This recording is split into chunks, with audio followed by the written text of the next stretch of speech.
Today we're talking about Discord community guidelines in our legal investigations. So for anyone that is new here, I do live seminars and I call it legal investigations. But simply the main gist of the content for today's stream is I'll be reading the entire legal documents. Entire legal documents that are normally found in like places where we normally don't. We always use their services, places like YouTube, Twitch, Twitter, and all that stuff.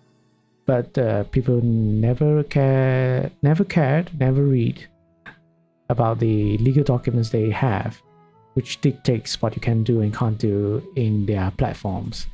So for today, we're going to be looking at Discord's community guidelines. If anyone doesn't know what Discord is,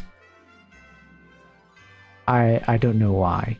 I would not know why. Ooh, my mouth. My mouth is moving. Okay. Why? Every time I have never touched the toggle button, but it doesn't. It does that on its own. Sometimes when I open up, it stays. It works. I don't have to toggle it. Okay. Anyhow, man. I have no idea to fix that, but I have to always check on it, apparently. But yeah, if anyone who doesn't know what Discord is, it's a place for people like to make a private community, a private server for a social community, or a social group. It could be for the purposes of making a study group, making a club, for your school, for your own personal interests, hobbies and such, making a guild, a guild group, a social group for your guild, like your gacha games, like your MMOs and whatever games that your friends and play together often, and you need a place to share your interests, to talk about certain things. But of course, it also for the people that there are people who use it in a professional way, like companies use it to communicate with their employees, communicate with clients, as well as there are other types it is used for. Like it could be used for like support group. Hint, I have a support group that I set up. It's pretty quiet, but it is supposed to be quiet. I hope that's something I don't want. Something I don't want the server to be active. If its server is active, means that a lot of people are having problems. Just assuming it's quiet because people are.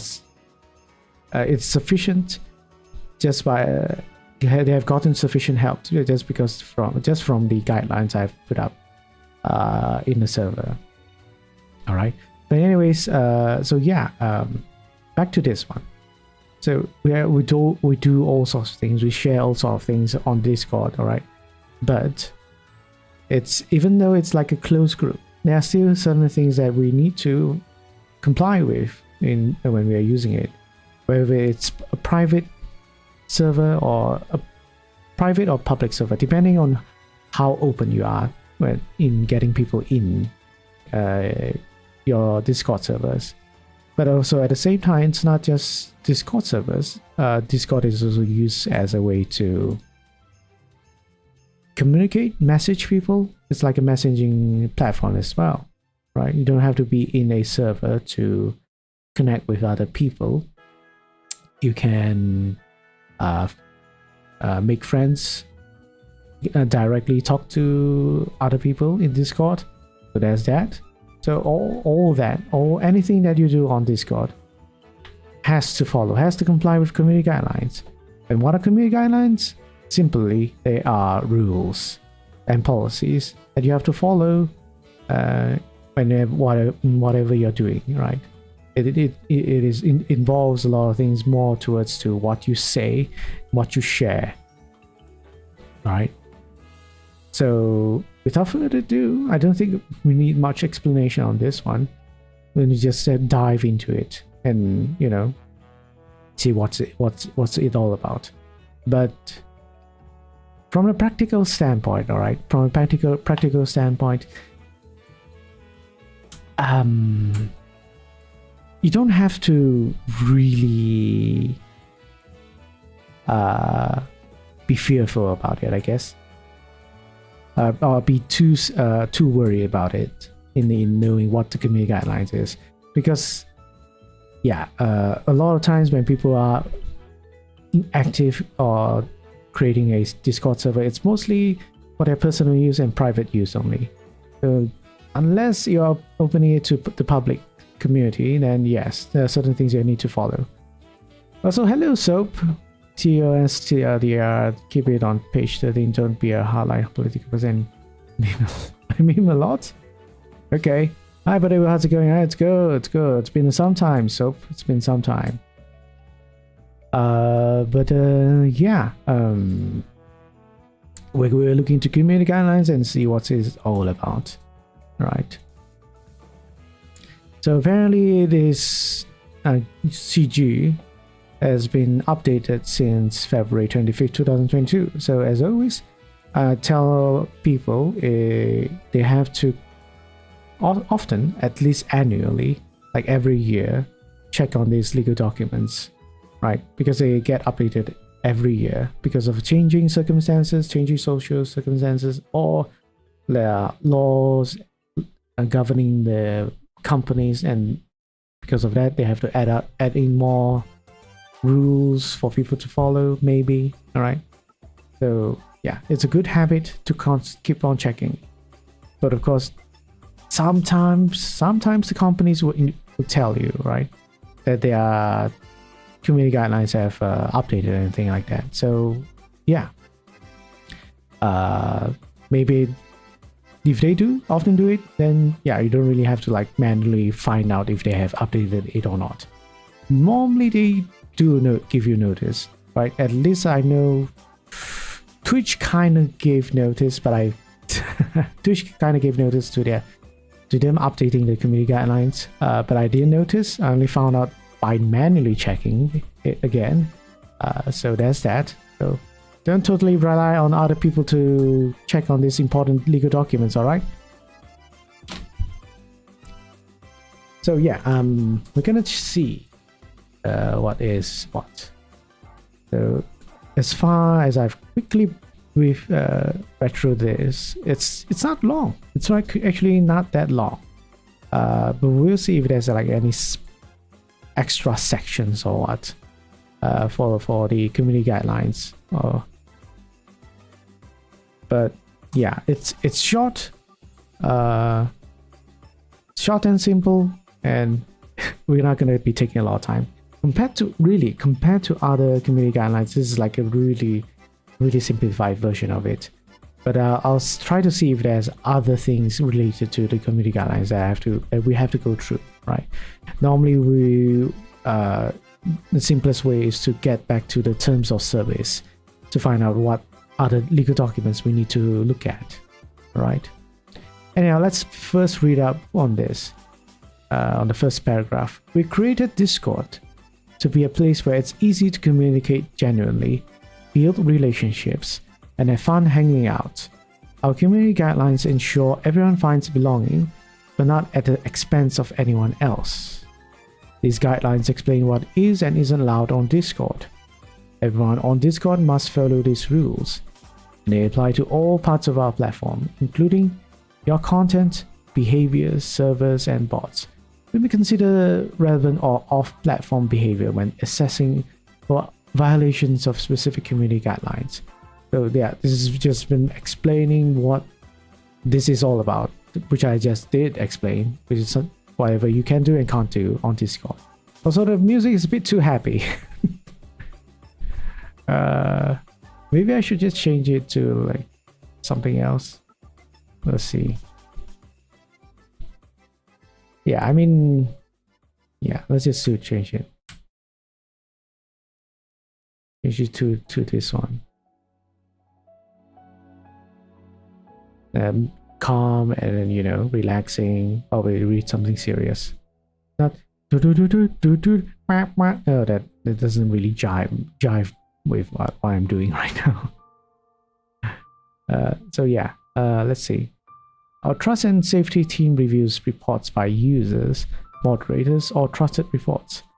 When someone violates these guidelines, we may take a number of enforcement steps against them, including issuing warnings, removing content, suspending or removing the accounts and or servers responsible, and potentially reporting them to law enforcement. If you come across a user, message, or server that appears to break these guidelines, please report it to us. A good question. You use someone art as a profile picture for non-commercial use. What's the legality of that?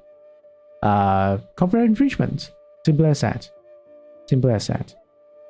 Whether you use something for not for business, not for profit or anything, it doesn't matter. The only thing that matters is whether you have gotten permission, legal permission, from the person who holds the copyrights to whatever art that you're using for your own self. Really. Right, so let's see. Respect each other. Do not harass others or organize, promote, or participate in harassment. Disagreements happen and are normal, but making continuous, repetitive, or severe negative comments or circumventing a block or ban can cross the line into harassment, and it's not okay. Yeah, so this one is the first one we read, and I think it's because this is the most common thing that people do, the most common mistakes that people do or violate when they are like socializing anywhere, really anywhere, especially in a place that is public, where anyone can join the server, and there are channels for people to discuss things. And a lot of times people try to, discuss things in a more peaceful, just say for enlightenment kind of thing. But sometimes people go in there, think that they know everything. They think they are very confident in what they have know their interests are in, and would be very quick to correct people, to constantly remind people that they did something wrong, but eventually those sort of disagreeing statements is going to become annoying or become unhelpful or become disrespectful, right? Yes, someone probably is doing something wrong, and you need to correct them, maybe just once or twice. But to constantly tell them that they are doing something wrong, which isn't detrimental in any sense, like say, for example, if someone is playing a game wrongly or not optimized or anything like that, yes, it's not wrong to correct something, to tell them, to give advice to how to improve their gameplay, but there's a lot of factors they have to go into it, right? Does that person actually ask for advice? Does that person actually need that advice or not? Or are they just sharing how they play a game, and how much of a advice do they actually need? Or actually the other factor would be, how are you giving advice, right? Are you giving advice to another person?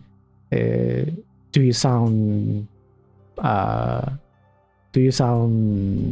sincere? Do you sound humble? Or do you sound like a jerk, just trying to shame a person for doing something not the best way or something like that? Does the holder have the right to Cs and Ds? If that's the case, they can, but of course you have to look at where they are doing it, right? But wherever they are doing it, there's most likely going to be a place for them to report that, right?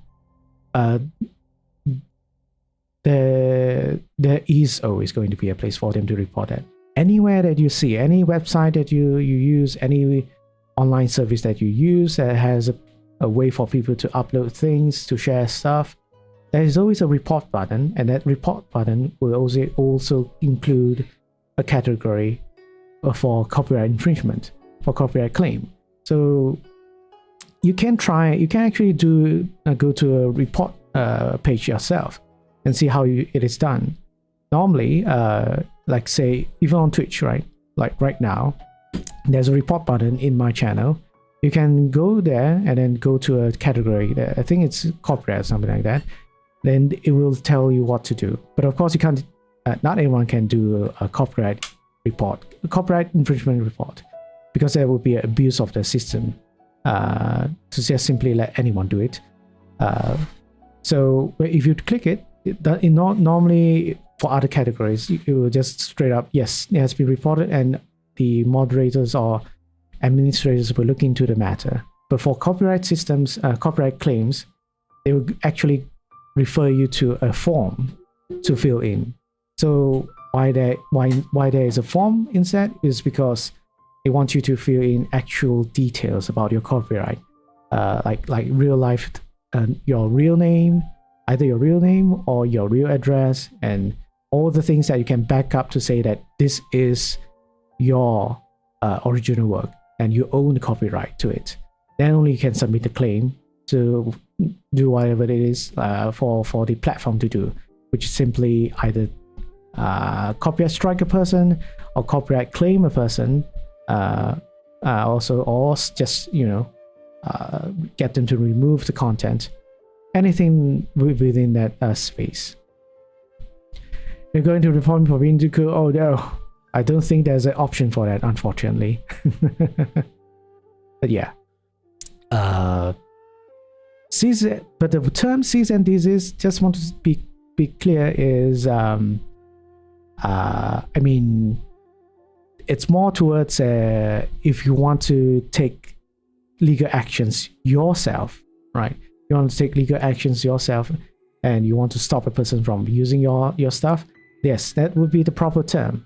But if you're talking about using if someone is uploading or sharing stuff that is on a website that is not owned by them, like Twitter or Twitch or Discord or anything like that, then the appropriate thing to do is, yes, report them instead of like issuing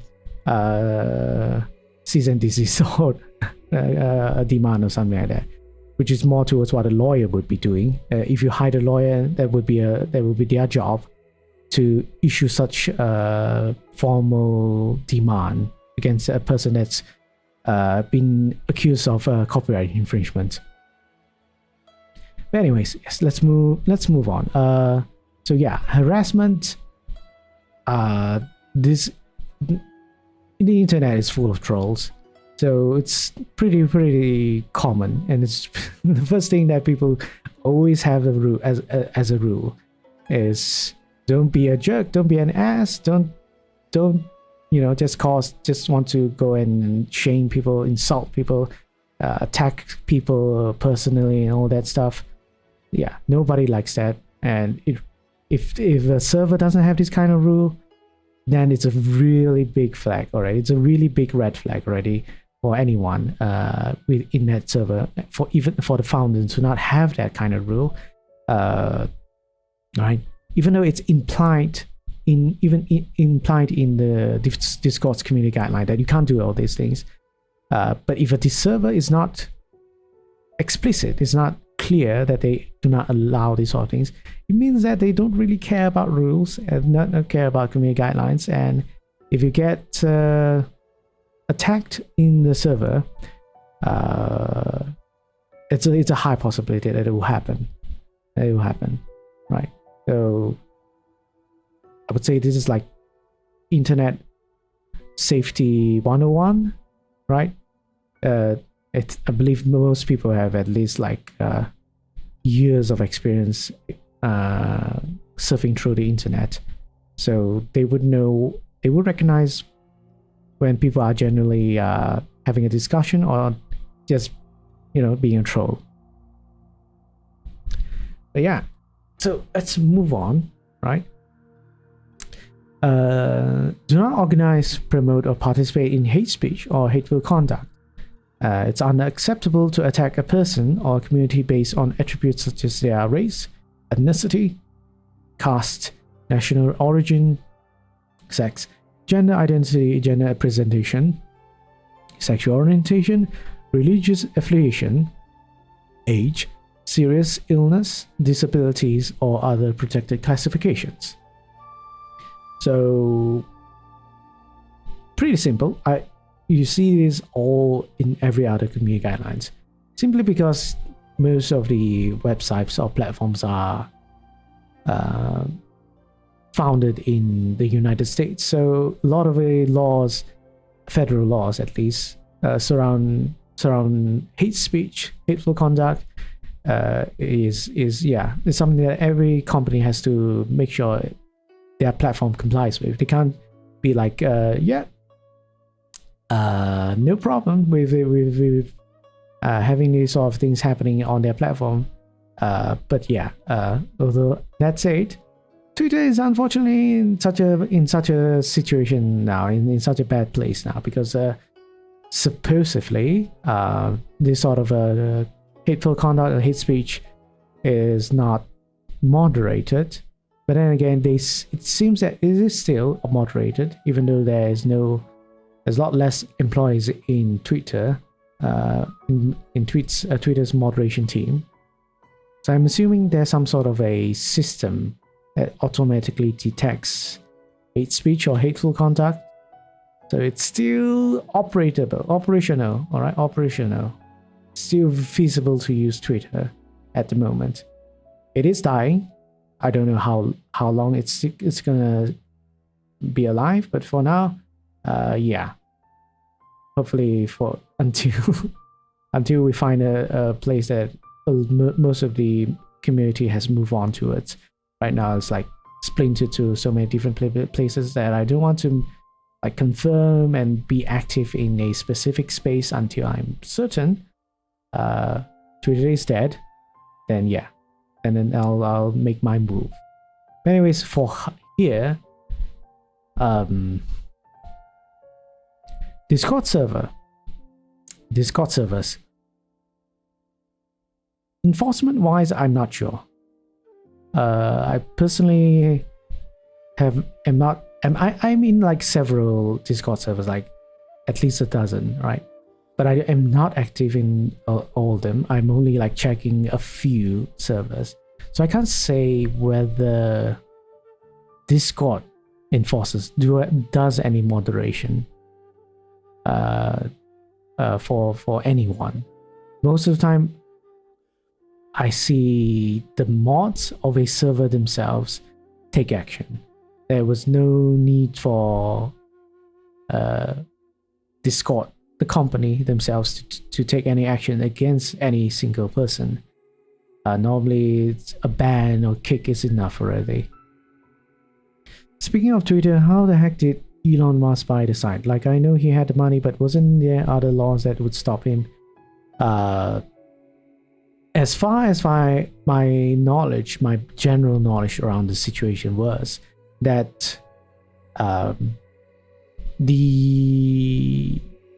when Elon Musk announced that he has interest of buying Twitter for how much was it? 44 billion. For 44 billion US dollars.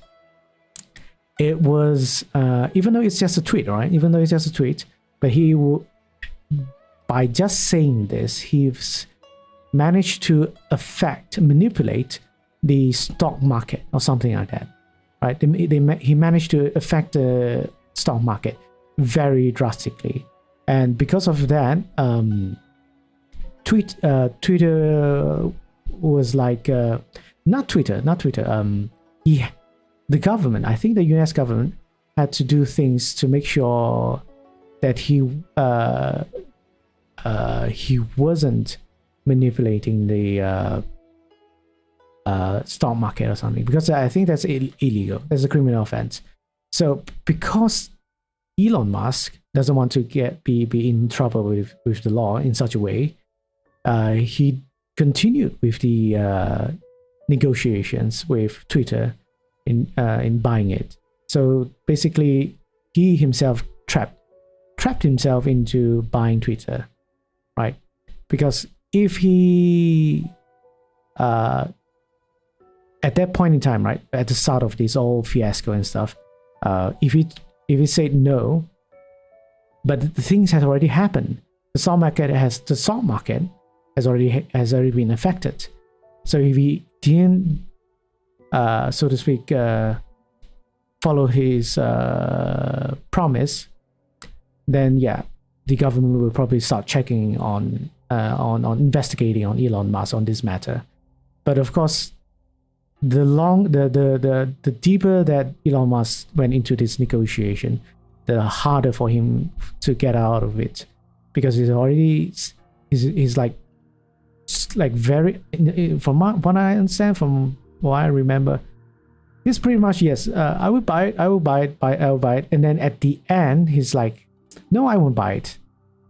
Almost at the end, I won't buy it. But they already have like negotiations. They already had terms and conditions agreed, probably not fully, but at that stage they can't back out anymore,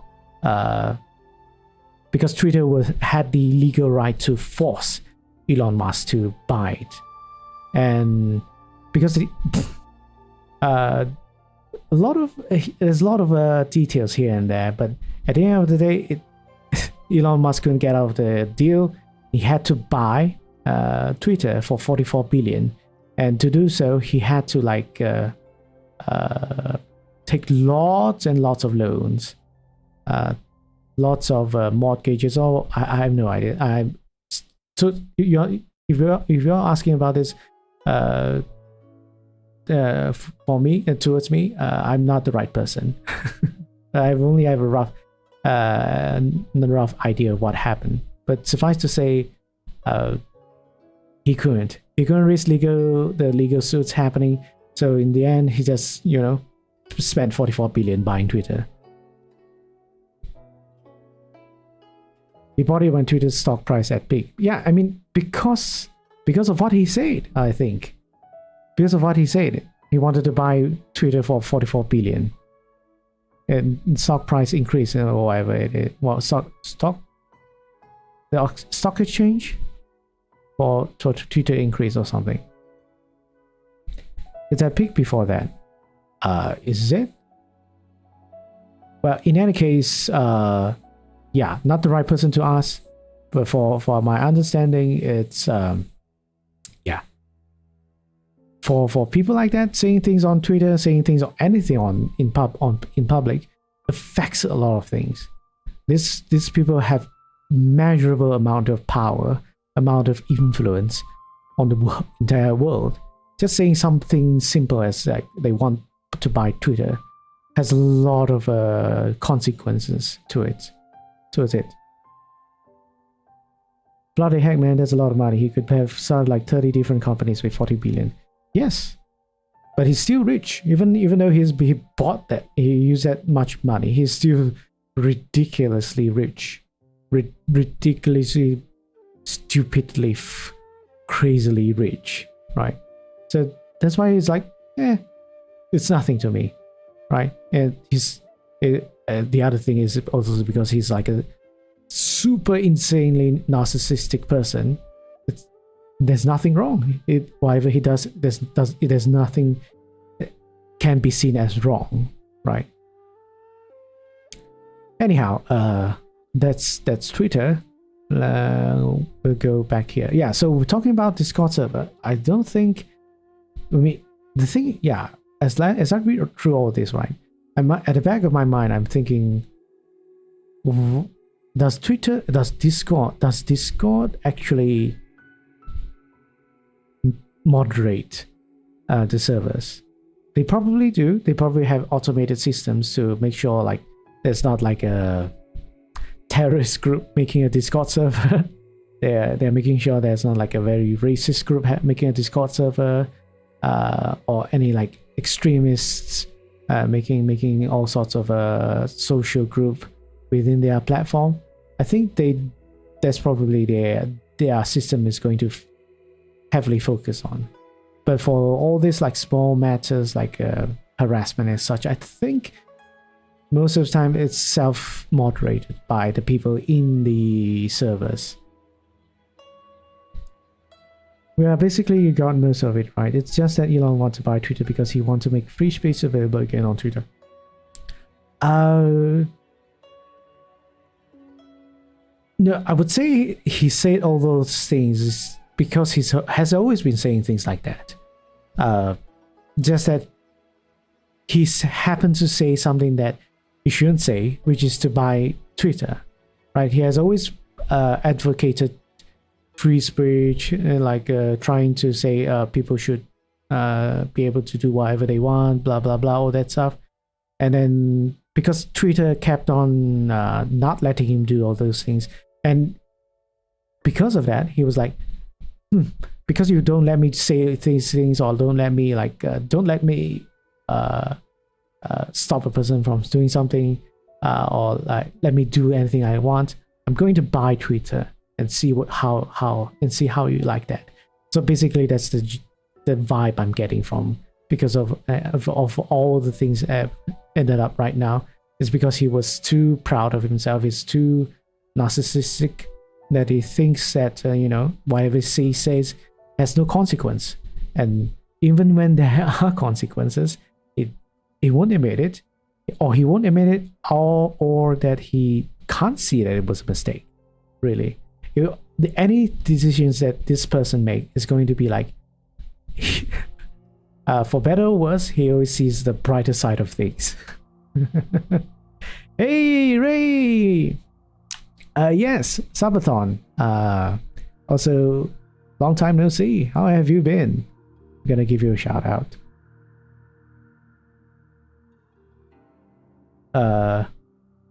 RIP Twitter in a few months. Ray is a VTuber as well.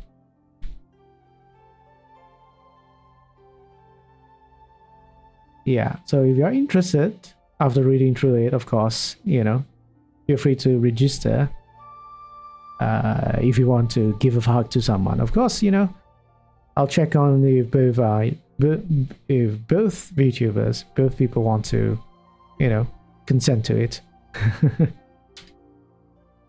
Because you don't want like a VTuber like registering, and then the other VTuber has no idea that they are involved, and when I draw it, it's like, wait, what? Why am I getting drawn here? I don't want to be drawn together with this person. No.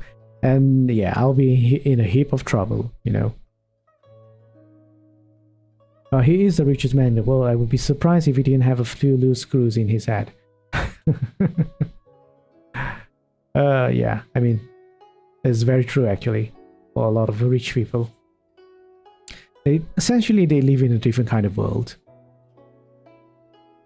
Most of the time it's in their own world, in their own mind. Right, next we have do not make threats of violence or threaten to harm others. This is very simple, but of course people think that this is only like physical harm or physical threat, but this includes indirect or suggestive threats, as well as sharing or threatening to share someone's personally identifiable information, also known as doxing. Yeah, so this is another thing that I've not seen much, but I actually seen on Twitter. Oh, this is always, I see it happening on Twitter, not really on Discord. But just to give note, all right? People think that sharing something like sharing a personal picture or sharing some sort of a address, name, personal information on Discord, all right, as through a picture, right? As through a picture is safe. Like in my past server, there was this person. It was a friend who liked to show certain pictures to the server, like they are about his own life and such. They were quickly shared and then deleted afterwards.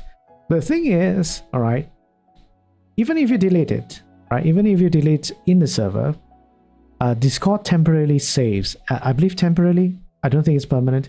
They temporarily save your picture or whatever you uploaded into their server, into their own Discord server.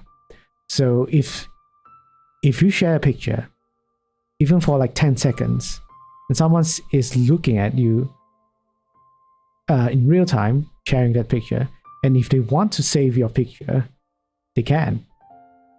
They can immediately click on the picture and then open it up as a web page,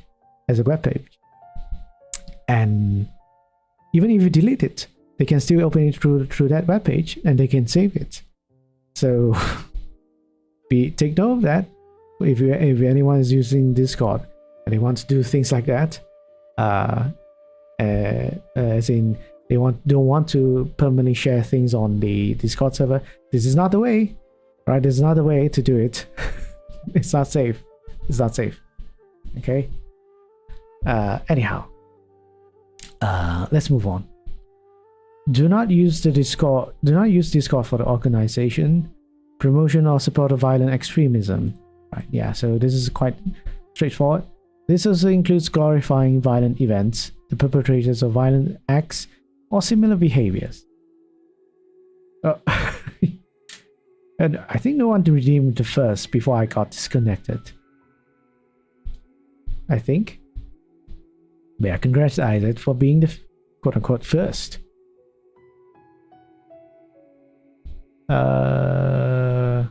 So yeah, I don't think I have to really explain this. I don't think anyone actually actively does this sort of a thing, or actually it's common to do these sort of things.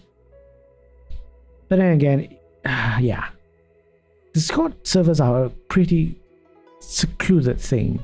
I always imagine Discord servers as islands rather than some place like a Twitter, because membership, or yeah, I can call it membership. Yeah, membership is kinda not public. You have to click on the link to get into a server. It's not like a web page or anything that you can just simply browse through. So it's like an island, a virtual island, and to get connected to these islands, you first need a passport, or you need a permission to get into the island. So, but these islands are not connected with other islands. So yeah, everything is so kind of secluded. As long as someone doesn't provide an invite link, nobody would know this Discord server exists, other than the people that are inside it, as well as, of course, Discord themselves. So the point is, nobody knows how many people have created servers that have all this sort of a community guideline violating purposes. If there is, people already been like spreading it around in other places like Twitter and such. So yeah, this sort of community guidelines is like not really applicable for most of Discord servers. Anyways, this one is something I want to I don't think I can highlight. Yeah, I can't highlight, but this is the thing I want to actually talk about again. Emphasize again, because last time I think I had a talk with Eisen on this as well. Do not sexualize children in any way. All right, you cannot share content or links which depict children in a pornographic, sexually suggestive, or violent manner, including illustrated or digitally altered pornography that depicts children, such as Lolicon, Shotacon, or Cub. I have no idea what Cub is, and I don't want to find out. And conduct grooming behaviors.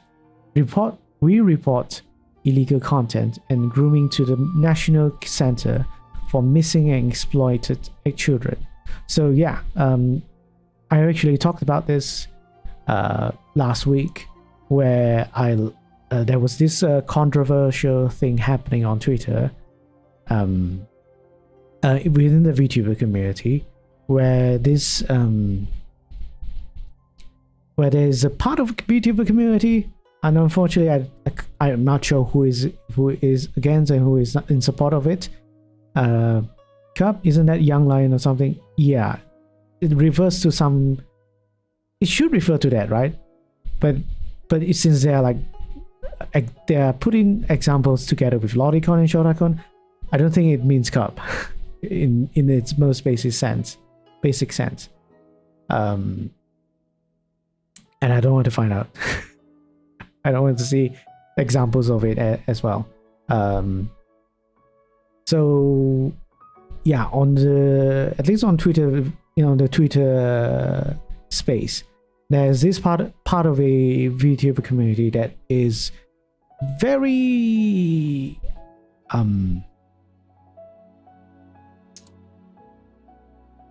protective. How should I put this?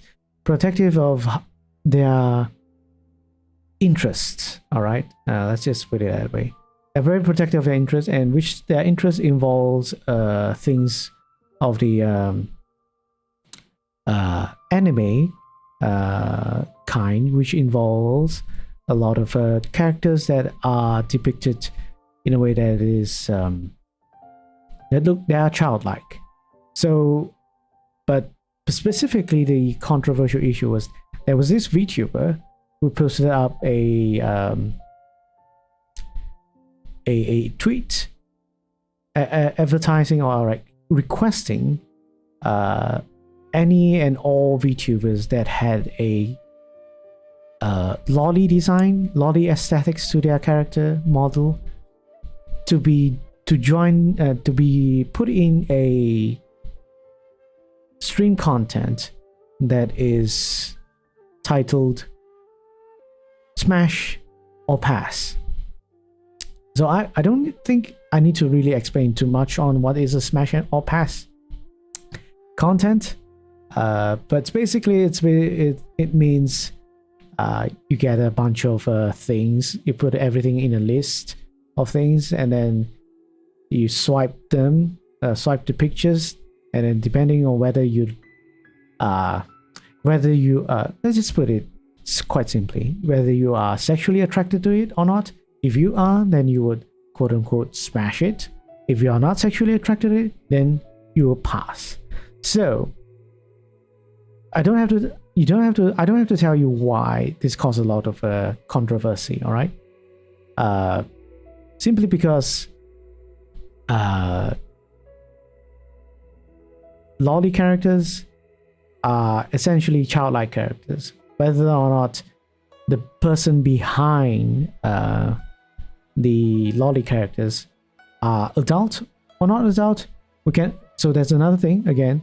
We will be unable. We will never find out. We cannot find out for certain whether a person is actually a child or not, or a minor. Like using a VTuber model that is childlike as well, right? So there's already a lot of legal risks in doing this type of content, right? Essentially, you're doing a content that could explicitly be considered to be some sort of a sexual content, implied sexual content, where it is basically you deciding whether you like to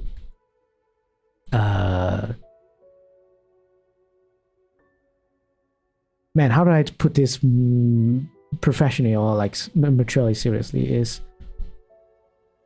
to do adult things, sexual adult things to these characters that are childlike.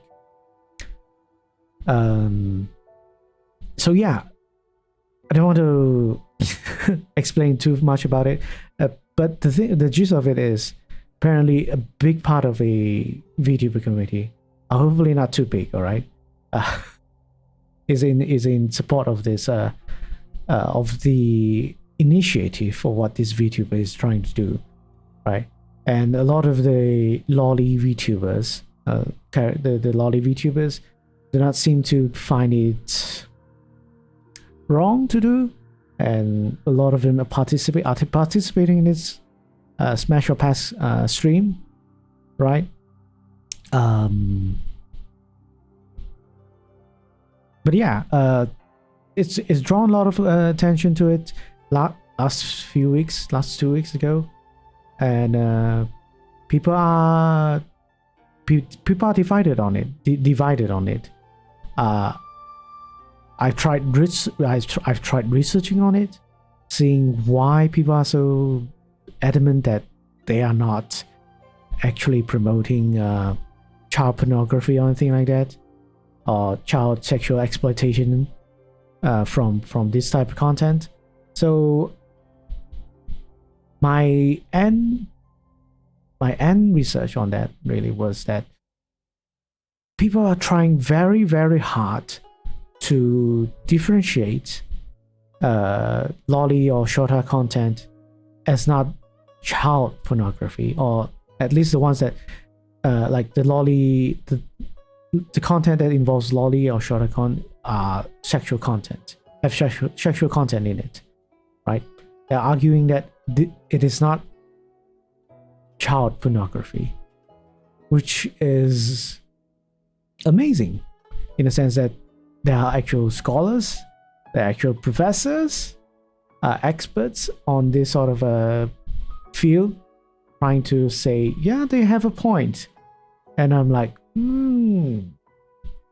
they have a point. And when I see the points, they're basically saying lollies and shotas are not the same.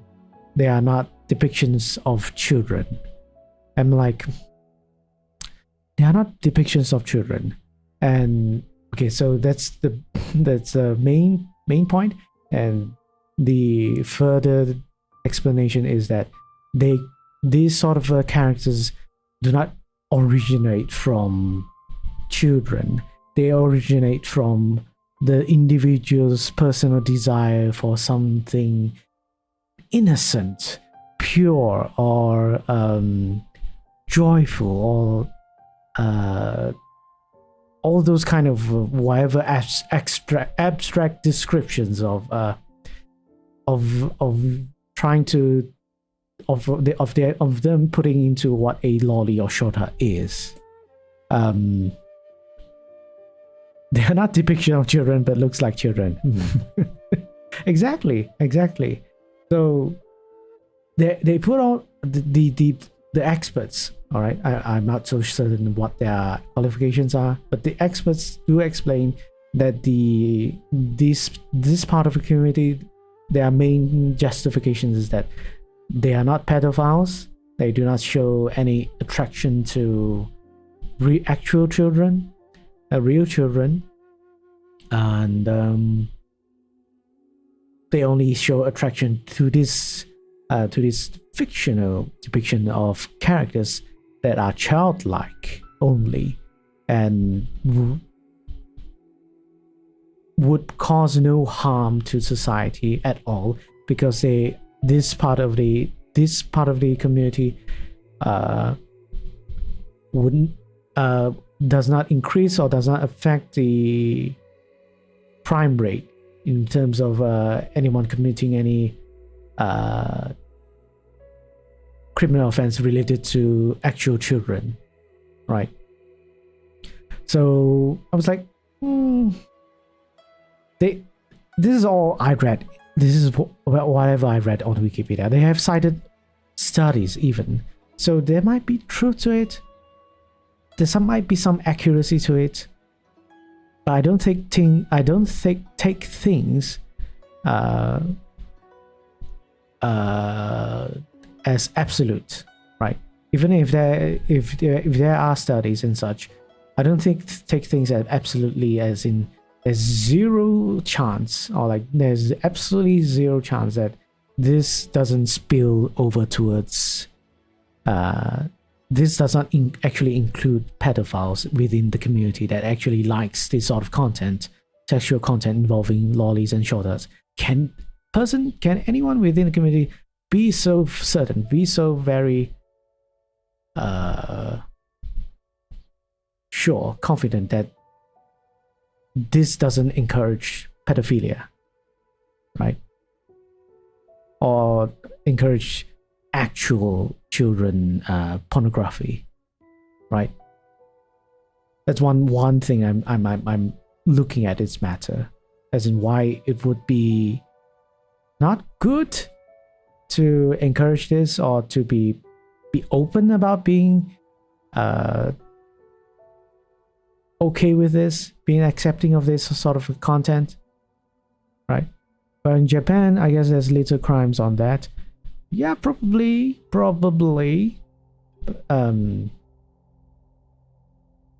That's why it's. But then, I've talking about this it's gonna take a long time. But man, looking at Japan's history on this thing, on this matter, like on this controversial matter, man, I've only realized how much power the otaku community has over the government. How much influence the otaku community have over the government in making laws related to this matter, right? It has been this thing has been debated, has been the government has tried to criminalize this for decades. They've tried to criminalize this for decades, but they have been unsuccessful. Every time the law has been tabled to criminalize this distribution of sexual content on in relation to lollies. So apparently, yes, they have so much influence, so much power that apparently kind of indicates that the Japan society is okay with this order. Most of Japan's society is okay with this content. And yeah, I mean, if we're looking at specifically just the country, yeah, for them, for their citizens, most of them probably don't think of this as any issue. But that's the thing. We are looking only in Japan.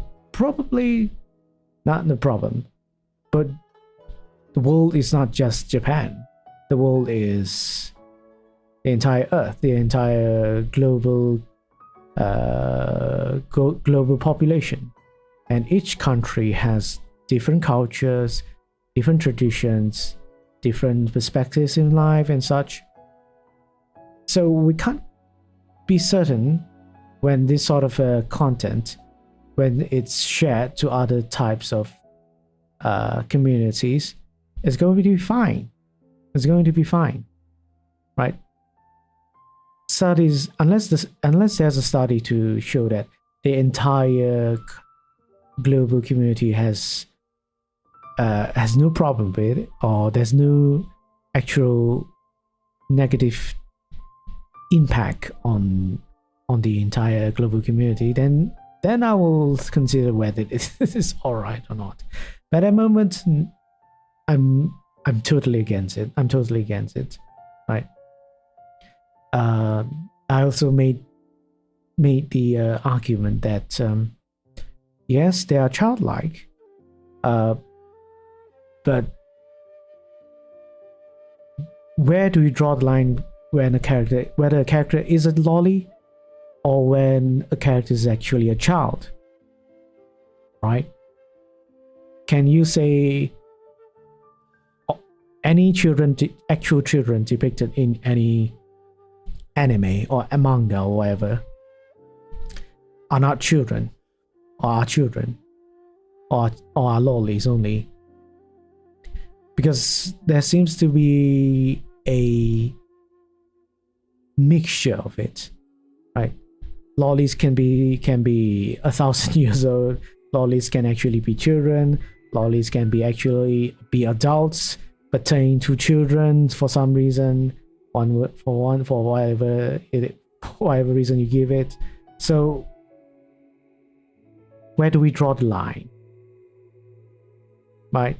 Because for now, apparently lollies or shotas include children, and are depicted as children, with childlike behaviors, with actual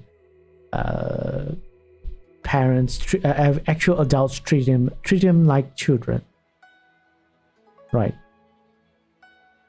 So I'm thinking a person somehow could differentiate lollies, but at the same time they can see child characters depicted on anime and relate to them in a sense. They are actual children. They behave like children. You're reminded of that they are children. And maybe if you're a father, maybe if you're a mother, right, and you see all this childlike behavior, you could actually imagine that maybe they are your child, right? Maybe certain behaviors that they are depicted in the anime actually reminded of the behavior that your own child is actually exhibiting, right? So if those same characters are depicted in a sexual content, in a sexual manner, is that right? Or you can say, if they are in that kind of content, then they are considered lolly. But that doesn't make sense then, right? It doesn't make sense. Why would they are suddenly, when they are a child, but when they are in that type of content, they are not a child anymore? So it's something I can't find. All the justifications I can see from a, like, on paper, on a hypothetical basis or theoretical basis. Yeah, you can argue like that in a philosophical way, but practically speaking, I can't see why this can be right, can be ethical, right? But anyhow, whenever I talk about this, part of me is like I get infuriated. That people can't see past or can't critically consider all these things to its deepest consequence. Rather than, yeah, I like it. Why should it be wrong? Well, a lot of things that we like are not always right. Anyhow, let's move on. All right. But I mean, I got a bit too much of a tangent talking about that. But back to Discord relating to this matter. Yes. Fun fact. This is the only platform. Discord is only the platform that explicitly tells people that you shouldn't have any sexual content that involves lolicons or shotacons. As far as the many community guidelines I've read, this is the only platform that tells you can't do it. So I'm surprised. I'm really surprised that they actually say this directly and clearly.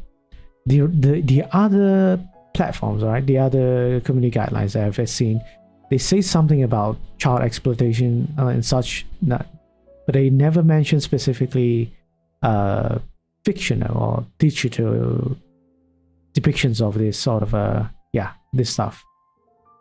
So whether you think this is good or not, well, it's up to you. I've said my piece. While lolicon and shotgun is a Japanese term, Discord embraced the otaku side. Yeah. I would say it's more like Discord doesn't want to be coy around the issue. Yeah, we don't like it. We don't want you to put this type of content in here. Right. They are not skirting around the issue. Because it's, from what I've seen, Twitter, at least from one news article, right? Have I shared a news article? Probably not. I should give you a look, since we're talking about Discord right now.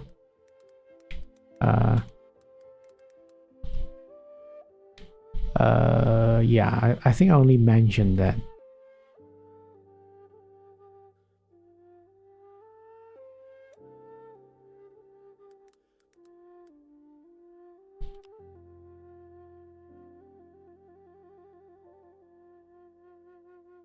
I think it's this one. Yeah.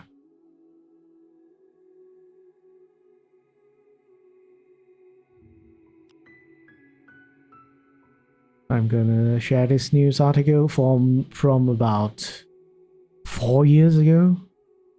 More than 4 years ago. Discord punishes popular server for offensive images, sparking debate on censorship. A popular Final Fantasy Discord server lost its partner status this week after allegedly breaching the relatively new policy regarding not safe for work content. Although admins rectified the situation in record time, Discord has refused to reinstate its title, prompting concerns over double standards and inconsistency within the rules, leading to censorship. The situation arose when a member of Final Fantasy XIV Centered Discord posted a single lolicon image into an NSFW channel. Lolicon is a subgenre of manga anime that depicts young, presumably underage girls in lewd situations, explicitly banned by the platform for depicting minors or underage individuals engaged in violence, sexually suggestive, pornographic, shameful, or otherwise inappropriate situations. Discord suspended the server's partner status as a result of the breach, giving admins 48 hours to remove the channel or risk deletion of the entire servers. Right, so this is apparently a picture of it from Discord. Hello, it has been brought to our attention that your server has been in violation of our terms of service, specifically for sharing illustrated or digitally altered pornography which depicts minors, such as lolicon or shotacon. We want to give you the opportunity to remove the content from, and never saw so many anime girls doing things on your server. Okay, actually named the channel. Reddit FF14. If the content is not removed within the next 48 hours per our terms of service, we will be moving forward with the deletion of your server. If your content is removed promptly, no worries, and we'll take our leave. Thank you for your cooperation, attention to this matter. So yeah. Well damn, Discord really takes this seriously. Yes! You didn't believe me, I said? Yeah, now you believe me. ANA states that the content always has been against its own terms and conditions, prompting action within minutes of the email. Unfortunately for ENA, Discord has repeatedly refused to reinstate the server's partner status. According to the Reddit post, permanently removing the moderation tools that enable large-scale servers to be handled more easily. By being a partner server, we hold your community to a higher standard and trust that your server is one that anyone can enjoy without worries, reads Discord's response to ENA's request, posted to Reddit. Unfortunately, you and your server's behaviors and actions have not fostered a welcoming home. If anything, it's becoming a server that has gotten bad enough for users to write into our team directly about. This is a final decision and perks will not be restored. So they are basically saying, people in your server has ratted you out, snitch on you. and snitch on you not just to like a basic reporting system, I guess, reporting department, but directly to their team. They probably have connections to the Discord employees or something. But yeah, while general servers are allowed access to pornographic and less offensive content, provided that all content was posted under channel appropriately labeled NSFW with the correct filter requiring user consent to proceed, the rules for partner channels differ. As of February 2018, all partner servers are banned from all NSFW materials, with the potential revocation of their partner status for consistent violation. This is in stark contrast of the reprimand that FF14 server has received for its final strike. Allowing NSFW on the Discord partner server is really risky. Yes, maybe in the past they allow it, but when I research on it, right, when I had my guild server, when I was managing my guild server, a few years ago, I was like looking into whether how to become a partnered server, just to get more perks and such, and people to join in the guild community. But yeah, one of the things they mentioned is there should be no NSFW channel at all for you to be qualified for partnership. For a community server, no problem, right? You can enable community features even with NSFW stuff in your server. Once you are interested in looking to partner have your server partnered with Discord, then this is something you have to remove.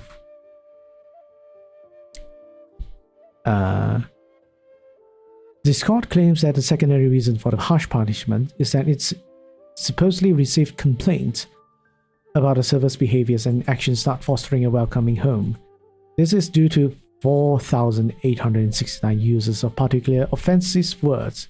Yeah, there's something I actually am very, how do you say, particular about, which ANA showcases to be a double standard given there are worse perpetrators still active with partner status. Perhaps most concerning during the exchange is Discord removing the context of one of ANA's comments mentioned in 2015. Despite being geared to highlight the racism of the admin's family, oh man, this is a lot of problem with this server. Discord had instead singled it out to make ENA look like a bigot. Lastly, although ENA agrees with Discord's pressure on Lolicon following its crackdown on the revenge porn earlier this year, the admin is concerned about the lack of voice the platform allows supposed perpetrators after the fact. Why is there no policy to work with server owners, especially partners who want to make sure we're not breaking Discord guidelines? Why is there no appeal process? The entire situation is a bit tilting. Why is there no policy? I'm pretty sure they have already, but I'll check. Discord have a lot of like appeal systems, query system, like to see why you got banned, why things got deleted and such. That should be the norm at this stage. We've definitely failed to properly document and communicate this rule, both for new partners and existing partners who have forgotten missed our previous clarifications. Discord states and Reddit in an attempt to clarify its terms of service. I asked that our partner team clear up the wording on this matter.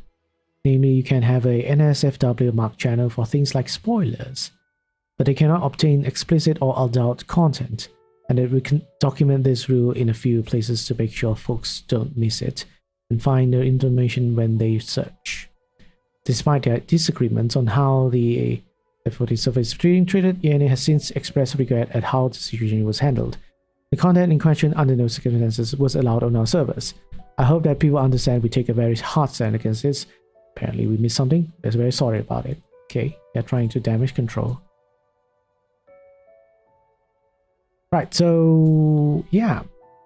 At least with this famous case, all right, famous case that happened. Other than that, I'm not sure. I probably have to look into further whether Discord actually takes actions against people or not. But from the time I researched, I actually saw that Discord actually posted something like a report saying how much they have done, how much moderation work they have done, and apparently a lot. Although like more than 90% of the servers are complying with community guidelines, a few percentage is still a lot. It was like tens of thousands of violations still happens and are getting enforced and getting punished for. But yeah, if anyone is looking to be a partner for their Discord server, yeah, don't have any NSFW channels, right? But of course, it's not everyone, only certain people. Also, need to get back on this one. They say that in the server there was like thousands and thousands of offensive words used in their server. This is something I actually check in when I'm new in the server. I check for words people use in the server in the past to see how much do they actually enforce their rules, right? I search through words that are considered slurs. I search through words that are considered ableist, and see if they what has anything been done or how it has been said and such. If there is there's nobody cares about that, and that is a strong indication that you are not going to have a good time in that sort of servers, right? Because the moderation team doesn't think that these are problems for a community, right? Personally, I have absolutely no tolerance for any people, whether it's on my Discord server, whether it's on stream right now, for people to use any such a term, whether it's directed to yourself or not, or directed to someone that is mutually hated or anything like that, mutually disliked. It's not good. It's not right. Should not be said at all. Especially, I would say the most obvious ones, people would not try to do it. But then again, from my experience, all right, yeah, I think I can talk about this. This is nothing too private or anything. But when I used to, one of the reasons I left,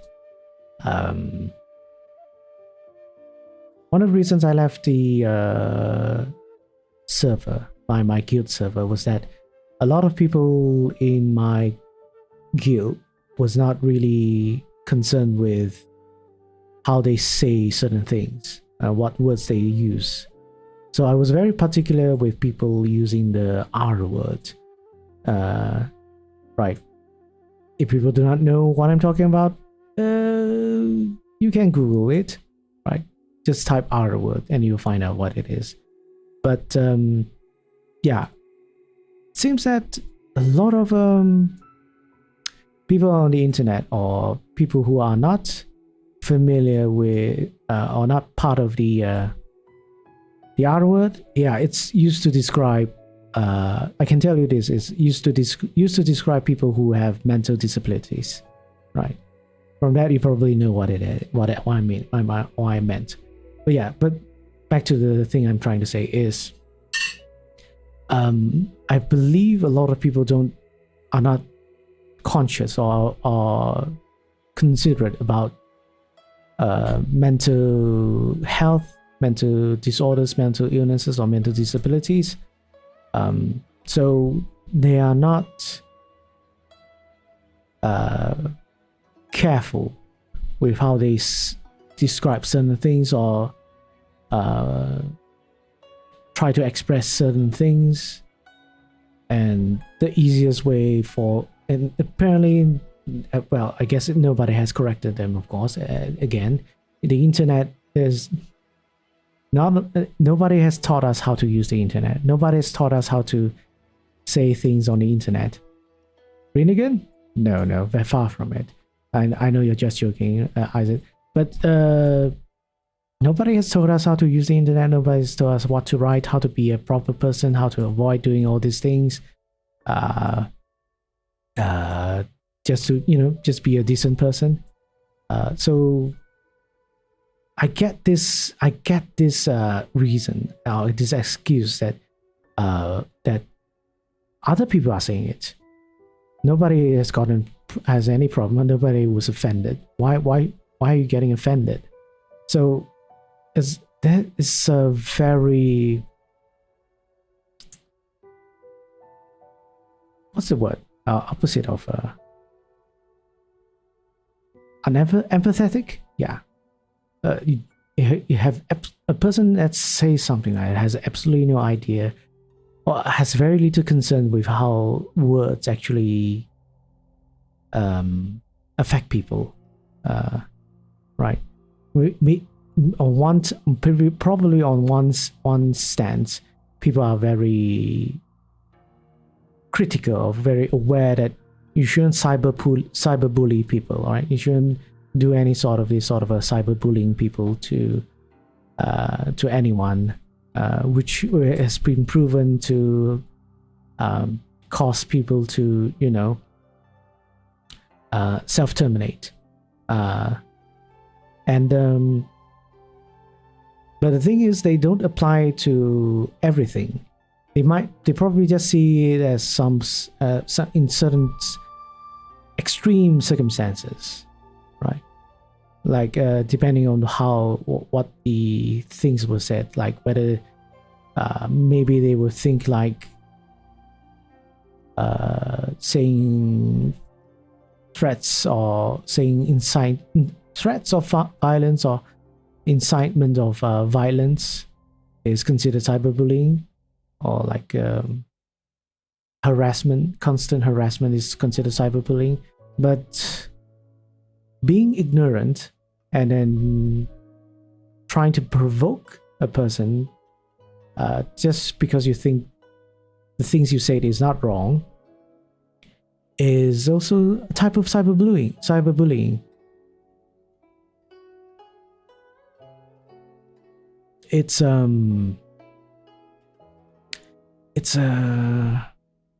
thing that the internet that hasn't really mature with. Of course, even the blatant things like racial slurs and such still exist. They still continue to be used, but at least for most communities, for most parts of this online community, it has been lessened very, very much, and I'm thankful for that. But there are still parts of the internet where ableism is still being practiced, right? Even though we're reaching to an era that we are much more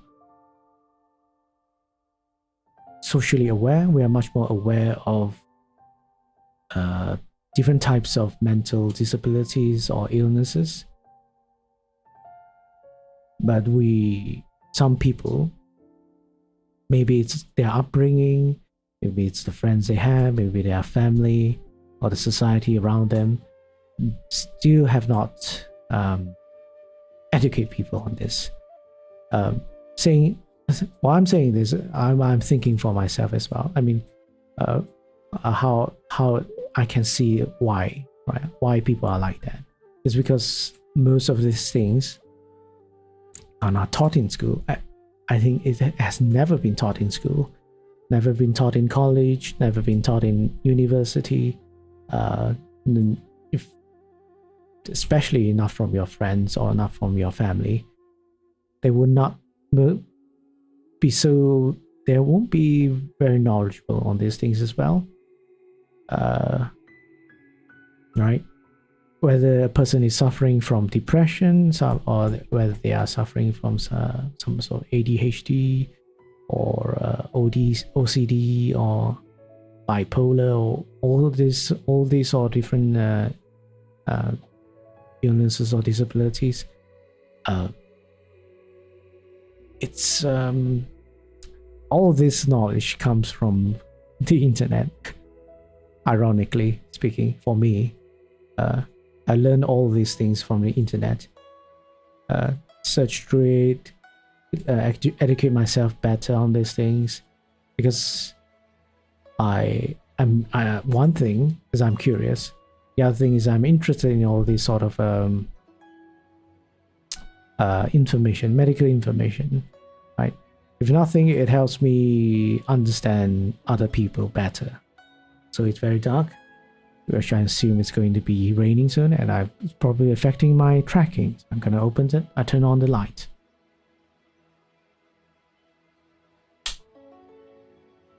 And I'm going to drink as well. Oh.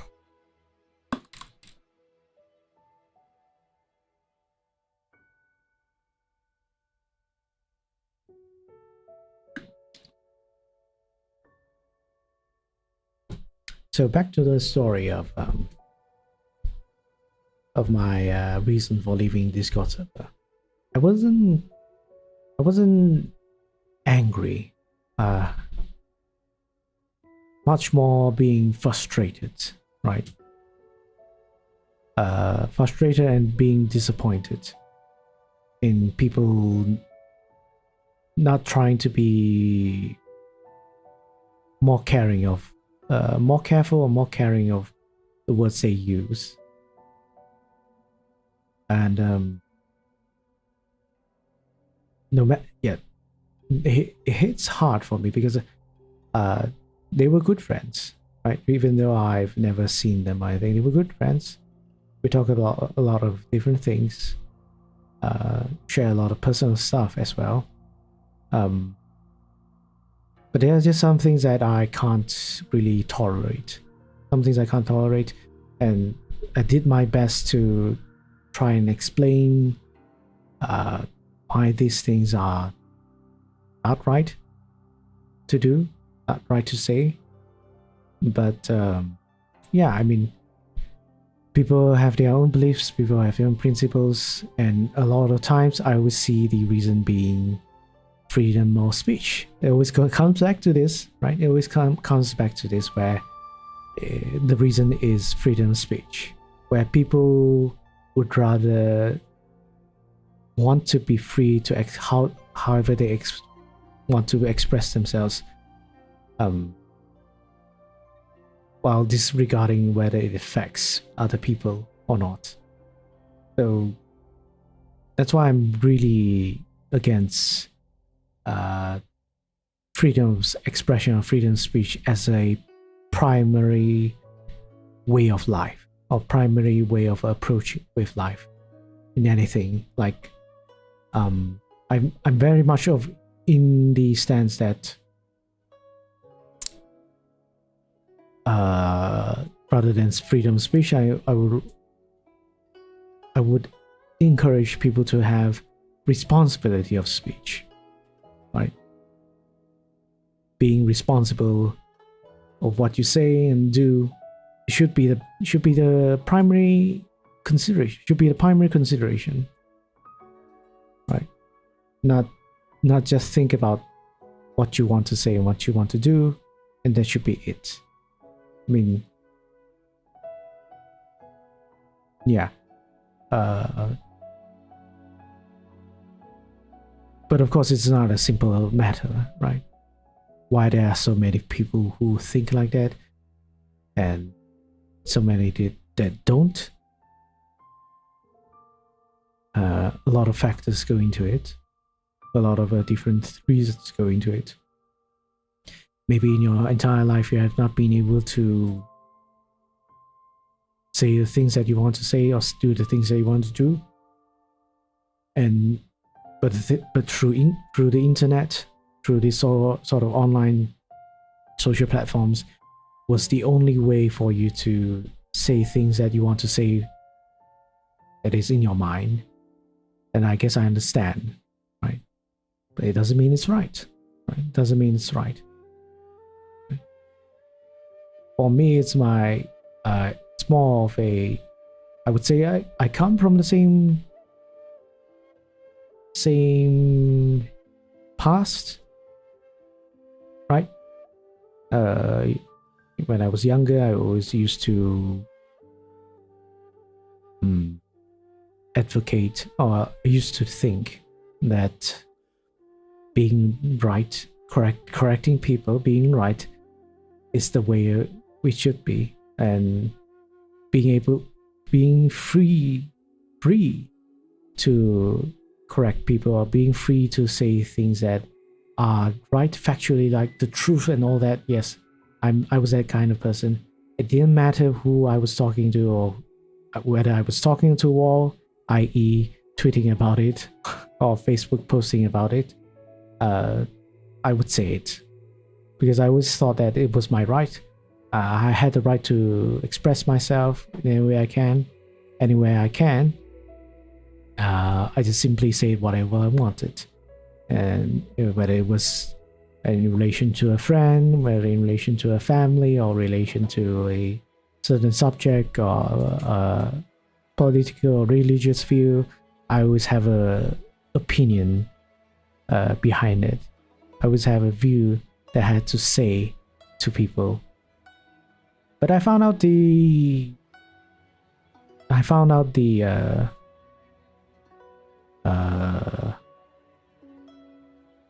consequence of it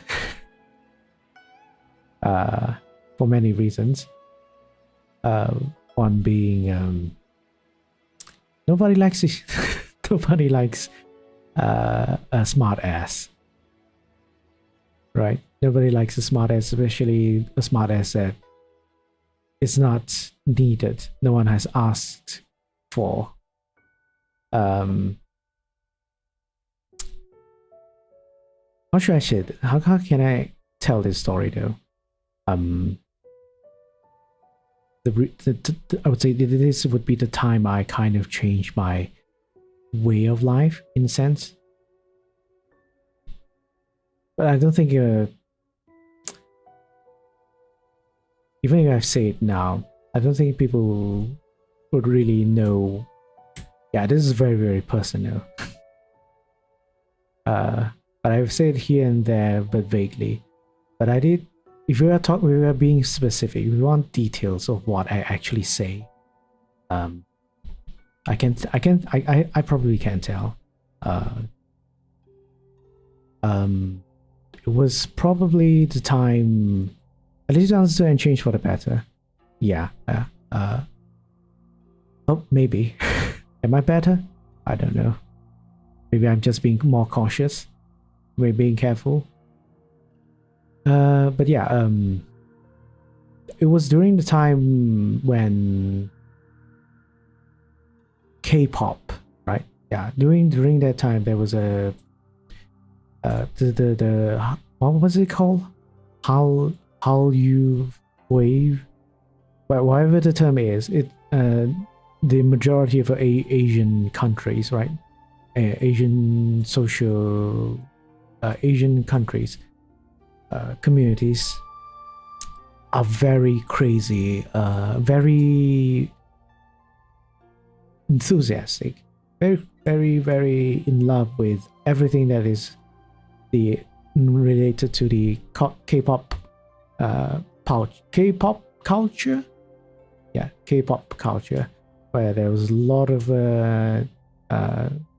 girl idol groups, boy idol groups that's popping up from Korea. So I had a lot of I have some friends, not a lot of friends, only you know. I had a lot of friends that was interested in it, and for some reason I had the conception that people who show interest for this sort of content is just to be clear, I'm trying to think of how my past self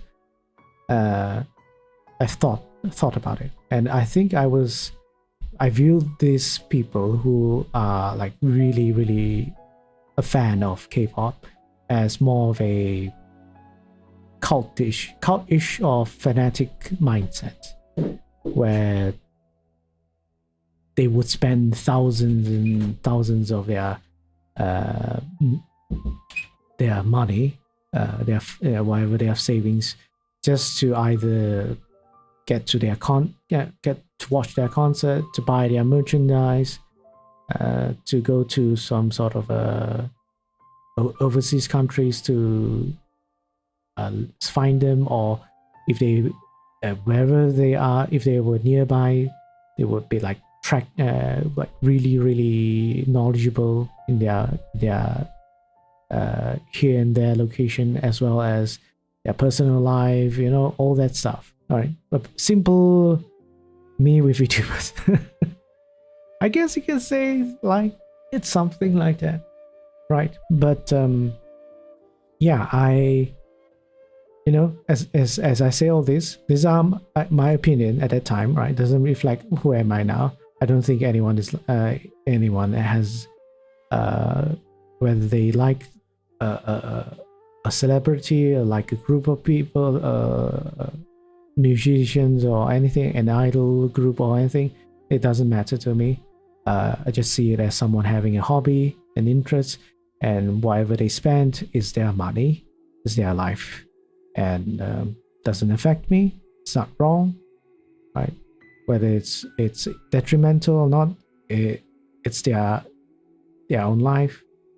I can't say for certain where it's right or wrong, it's bad or it's not good, anything like that. So really, it's my sense now is it's none of my business. It's none of my business to care about what other people's interests are, right? If they're happy, I'm happy. You know, if they are my friends, I'm happy for them for liking any of this stuff. Also, hello Swaltz, hello Waltz, give you a shout out. But yeah, at that time I had that opinion, right? But I don't keep my opinion to myself. When I was younger, I was really, really adamant about being able to express myself here and there. I don't know why. Maybe because I didn't really know how to socialize with people, and I thought being, you know, philosophical, inverted commas, philosophical, or, you know, what's the other word? Deep thinker or something. is cool or something. Yeah, I agree. No need to think more. Yeah. So a lot of times, this is one of the times I post my opinion on certain things. So, but because of this time, right, I posted, it kind of actually touch personally or directly, kind of like directly touch on certain friends. I wrote it in a blog, of course. I wrote it in a blog, but I am fully aware that my friends watch it. My friends, some of my friends read it. Right. But I was not thinking of the consequences at all. I was not thinking of the consequences at all. But by the time it was too late, because when I wrote it, I would say a good portion of my friend group like boycotted me, like withdrawn themselves from me. But not just that, they actually confronted me on this sort of thing as well, like through messaging and such. So I don't know, something broke. Something inside of me broke, and I cried like a baby. I cried like a baby when that happened. And I can still remember. I was in my living room. My living room has a computer, right, where everyone uses it. But it was midnight during that time. After midnight, it was like I was like crying. I was like, why did I say that? Why? I'm such a bad person. I'm a bad friend. Blah blah blah. I thought all those. I was thinking all those things, and then I couldn't have that. But you shouldn't have that for my past self. My past self was an ass. All right. No doubt, no question about it. I was an ass, and I only regret it because there were consequences. There were consequences that I didn't like. So yeah, it's not long. It's not my high school days. It was like college days, right? It was just like a decade ago. Well, man, decade ago is still a long time, but yeah, man, decade ago. Now I'm thinking about it, decade ago is a long time. Or is it a not long time? Probably for you 20 plus years or so, it's a long time, right? It's half of your lifetime right now. So yeah, From then onwards, I think I pretty much only had maybe, with one hand I can count how many friends I actually have. And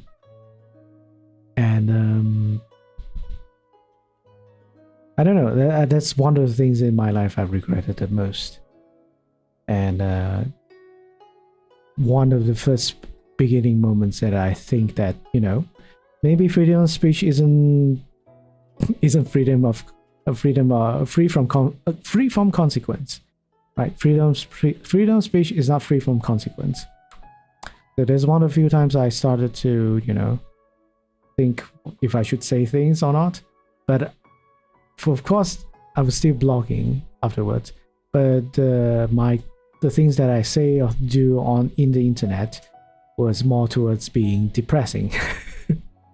At this stage, I was already depressed, right? Had a lot of problems with thinking about what is friendship, what is family, and what is my life moving towards. So yeah, it was not like the beginning of becoming a better person. It was just only the beginning of a spiral down to a deep dark corner of my life, right? It didn't get any better because studying was stressful, but still the only thing that could distract me from my social life. Then I think, yeah, if you're asking me whether I improved with my social skills and all what, I don't think so, because throughout those years I never really made any new friends. Not even probably just like acquaintances or just friends that you hang out when you're in college, when you're in campus, but no actual friends that you actually can talk about these things. Like I've maybe once or twice I've actually talked to these things to my close friends then, but I've never been able to like express myself in like right now. I've never been able to say things like this, as be expressing my mind and thoughts and such like I'm doing right now with anyone in real life, not even my family, right? So it was more of a spiraling down to, again, a deep dark corner in my life. I was more focused on my hobbies, my interests. I was playing a lot of games. I do play some social games. Like that time I was like into Warhammer 40,000, so I play a lot of miniature games. But then those are just hobbies, those are just interests. I can literally play with a stranger with those games and hang out. But really, again, hanging out with these people doesn't mean I'm having any sort of making any sort of a deeper social connections with them. It's only towards this interest level only, right? Throughout the days, I've never had any female friends. never, I think, never truly had a female friend. From a practical standpoint, from my high school days even up until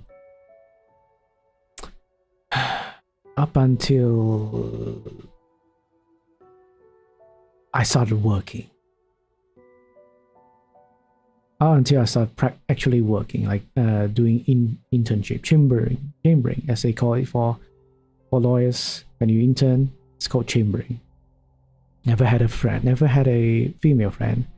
I only had constantly had my close friends that stayed with me through my college years, and even then, they were like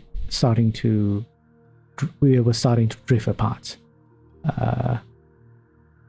right? Because we were living in very different places, different even not exactly different states, but like it's far enough that it would be very difficult for us to hang out regularly, right? And we didn't stay connected online, which I think is very important to have any long-lasting relationship nowadays. Is you have to keep constant contact with your friends. If not, eventually, it's impossible to know what to have that friendship stay there for the rest of your life. But that's unrelated. I'm trying to say is only when I started to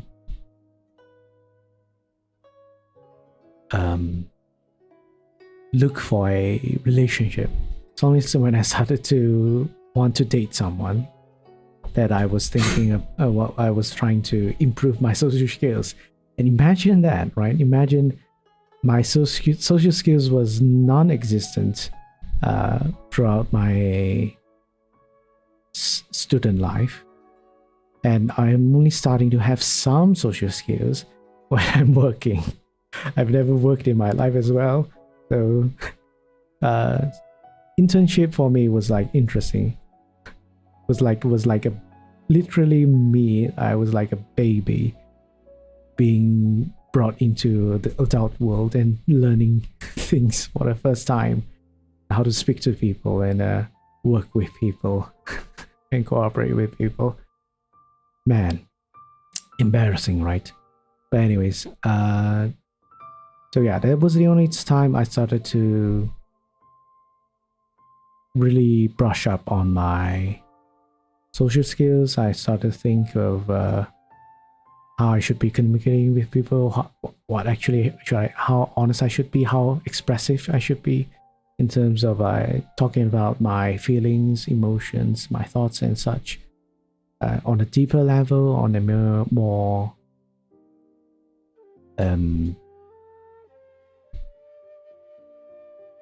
connecting level, I guess. Like, have I not said that I have social anxieties? Probably, right? You probably haven't heard. Yeah, I've heard dozens of times that I said about it. But yeah, part of the reason was that that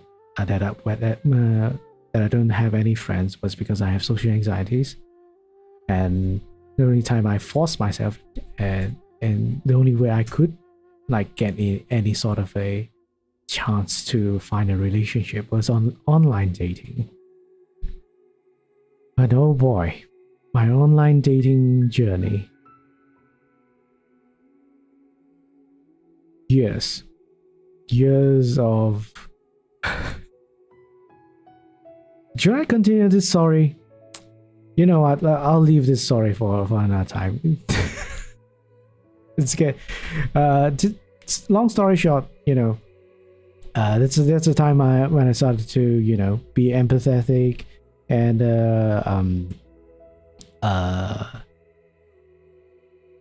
think of what other people's feelings are and what things I would say would actually hurt them or not, or make them happy. So yeah, and only after when I started practicing as a lawyer, I'm much more clearer, much more critical with the things I should be saying and shouldn't be saying, because I've spoken to so many different kinds of people. I've spoken to developers, I've spoken to VIP clients, I've spoken to sales agents, I've spoken to all kinds of people with different kinds of jobs, whether they are a student, whether they are engineers or doing business or anything. I've spoken to a lot of different kind of people, in the general sense. So I had at least some basic social skills, solid basic social skills from then on, because I was able to. The con was I was only be able to speak in a professional manner, or in more general things, rather than poking my nose into other people's business and willy-nilly. It's mostly conversations that surrounds politics, politics or business or economy and such. So yeah, I picked up a few things or two when I worked. So I finally am able to have a normal conversation with strangers. Is what I'm trying to say. And as well as see understandings from so many different people's perspective with life, what their needs are, what their concerns are, right? And also by the time I'm practicing, I've also been browsing the internet for some time now, right? I've found places that I think is the best place for me to look for knowledge, information, as well as see what and finding actual productive conversations that people have, trustworthy news, studies, all those sorts of things. So quite literally right now I'm only being able to understand the world, really. That's why now I understand why the people around me, at least, used to, or maybe still, I don't know, maybe I have to ask my wife, think of me as not mature enough and still behave like a child, right? A lot of times I hear my family say this about me, is that even if I'm 12 years old, I'm still a 6-year-old. Even when I'm 18 years old, I'm a 12-year-old, etc., etc. So maybe I've grown up, but maybe not as what a 30-year-old grown up should be like. But I'm growing up. Anyhow, yes, let this person with social problems educate you on this community guidelines. Oh man, I'm really not talking about this. This probably is not. It has taken a hit on my reputation. Anyways, let's move on. Right, so what is this? We strongly discourage and may take actions against vigilante behavior, as it can interfere with our investigation ability to report to law enforcement. Well, this is vague. What do you mean by vigilante behavior? I'm guessing it's more like they are referring to the so-called cancel culture, right? Where if, let's say, someone found out that they did something wrong, that is unethical, unprofessional, then there will be a mob of people going after the person, and trying to interfere, harass, or whatever, for the that it will affect the investigations of the court's law ability. Affect the investigations of this court, right? To see what they have taken, to see what the person who was reported against really did anything wrong, and the ability to report to a law enforcement. Okay, so yeah, it's simple as that, right? Cancel culture, unfortunately, exists. Will continue to exist for indefinite number of time, right? Alright, let's go. Let's move on. Do not make adult content available to anyone under the age of 18. I think this is obvious. You must be age 18 or older to participate in adult content on Discord. You must apply the age restricted label to any channels or servers if they contain adult content or other restricted content such as violent content. I don't think we have to explain this, but then again, personal stance is, for me, I would never take the chance. I would never take the chance to open up a adult content channel or anything that is going to be considered NSFW channel, just for the sake of the community wanting one. I never gave in. in my guild server that time, people really wanted a NSFW channel for some reason, and I was like, nope, you're not getting one. But I don't know. After I left, they probably have a NSFW channel. Channel went, no. I said no. Down. I said down.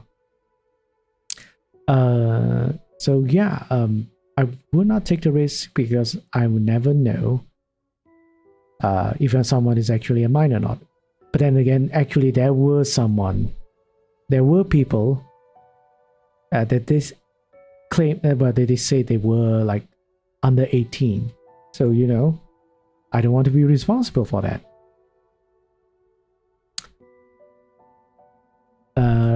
Right, so move on. Do not use adult content in avatars, server banners, server icons, invite splashes, emoji, stickers. Ah, yeah, this is or any other space that cannot be age restricted.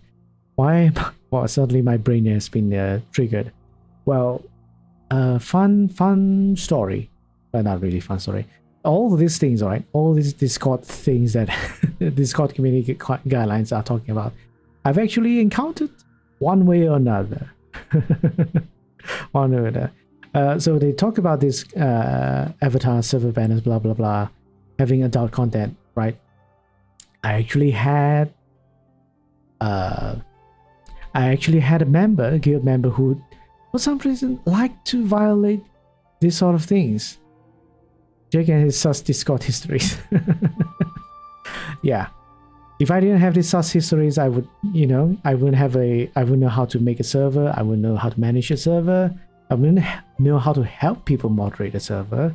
So, you know, there are pros and cons with the experience I've gotten from my guild, from my guild community, right? So this actually happens, and it's actually, I guess, I didn't know it was in violation of Discord's community guidelines. At that time, I was only like thinking from my own moral perspectives that it wasn't right. So there was this one guild member, quite early in the stage of the growing of the community. Technically, this person was one of the founders, unfortunately, but this person gotten unhinged for some reason as time passes, right? This person started to try and be trollish, in a sense, tried to post NSFW stuff, say NSFW stuff on the channel, like sexual stuff on the channel, and harass other people, or at what? No, Nemo. Uh-oh. Nemo, what did you do, Nemo? Uh-oh.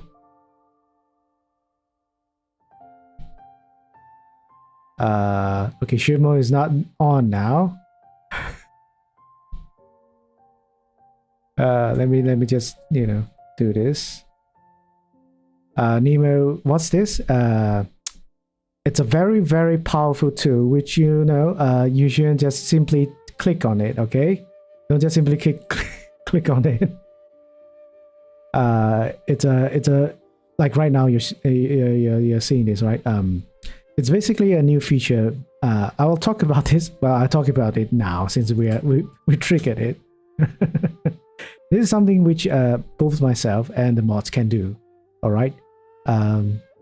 It's basically, you've heard like people had this sort of as a emergency lockdown button, right? Where if let's say you were raided by people, like hate raided by people or bot raided by people or something like that, like, so to stop it immediately, right, to stop these things from happening, you just click the button. You click the a good thing you press that button before the raid came in. Because if then MB won't be able to raid us. Hello MB,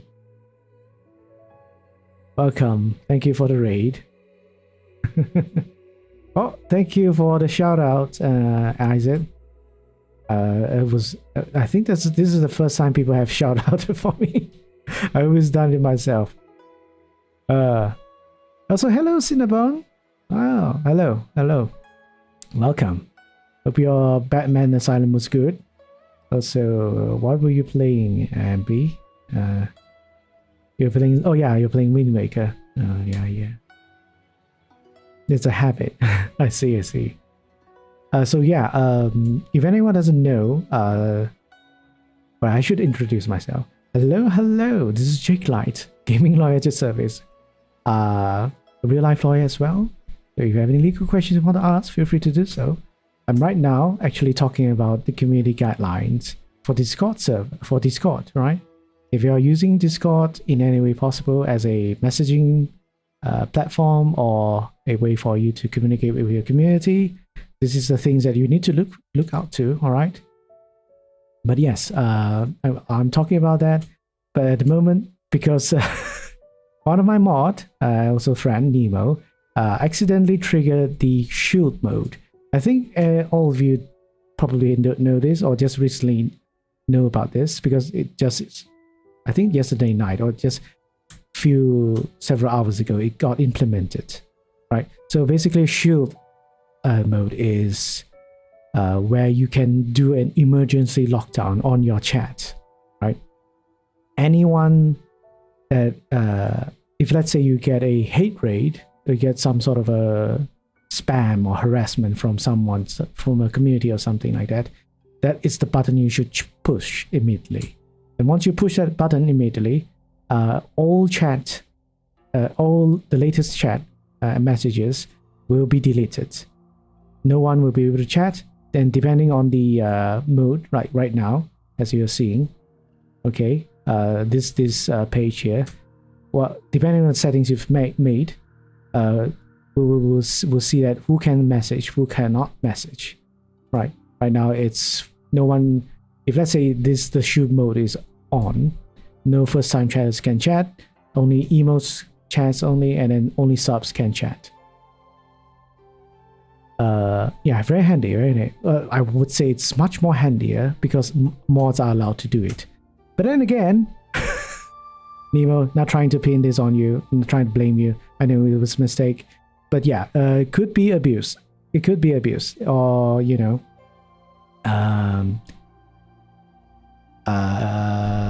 could be used wrongly. But yeah, have to be careful with it. One click of it is going to delete all the messages in the chat.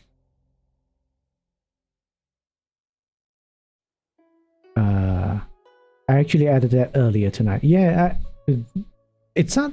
You don't need to add it. It's just that you need to more how do you say customize it.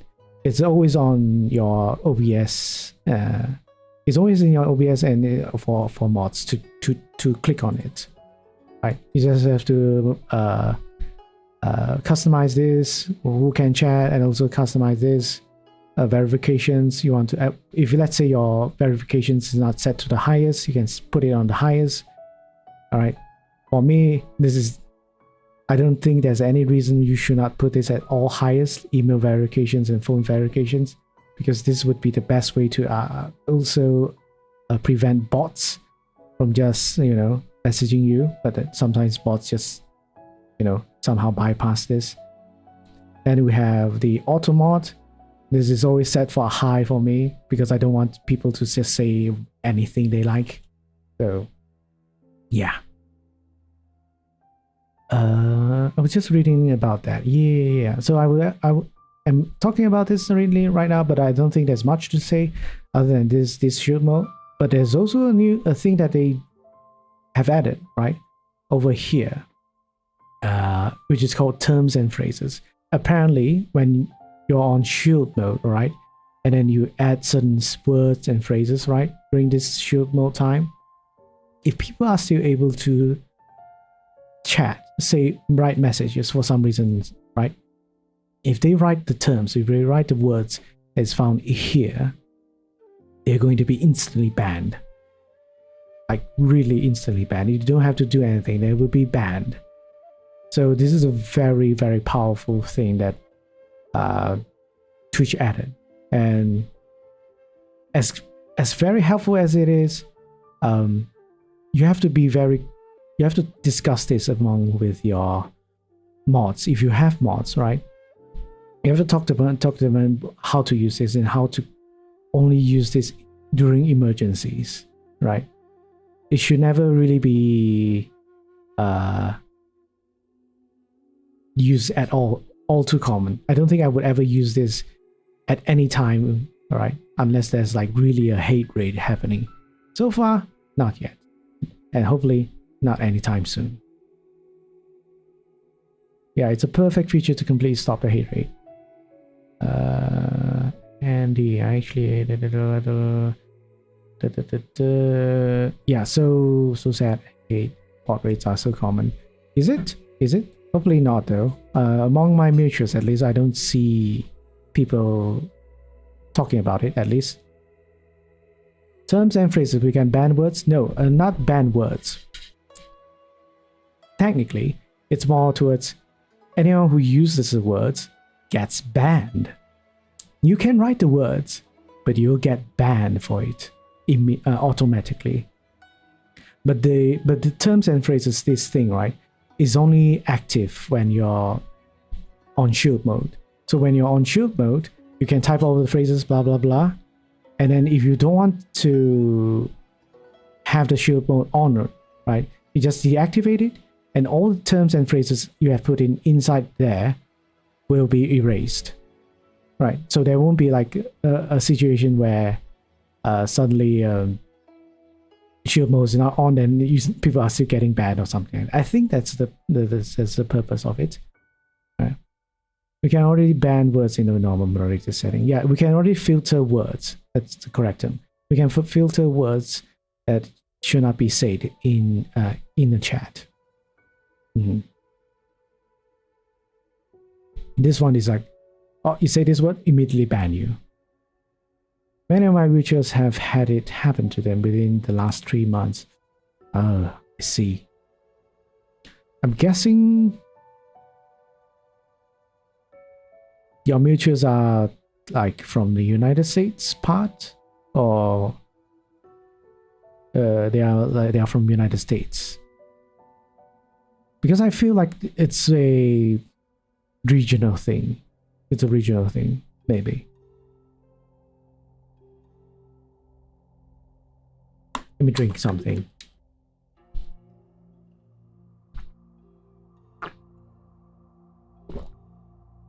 Oh, yeah, I didn't know hate rate is that common. Bot rates are really common though.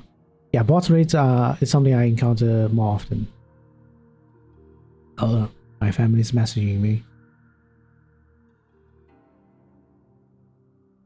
Okay. Noted.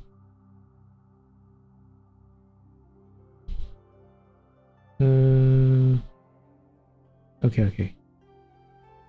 Yeah, bot rates are more common for me, but it hasn't happened since I implemented the man, I forgot what's their names. There's a bot you can use to automatically ban bots. Seribot, yeah. Canada, US, and a few other places. Yeah, I feel like it's a regional thing. Because hate raids, I don't know how it's possible. Like, I guess it's not like they build a community in Twitch. They build the community somewhere else, right? Somewhere else, and then they form a plan. And once they create a channel, all of them gather together and then just raid someone. They don't really stream at all. I think that's how hate raids are formed. Really thankful for the guy that made this mod. Yeah.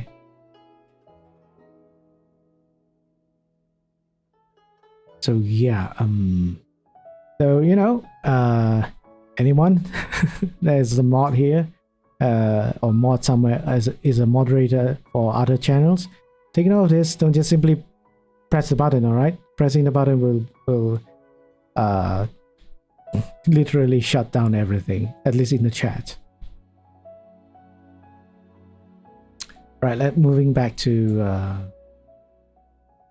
the community guidelines. Yeah, good to have. Seribot and also the shield thing. They finally did something about it.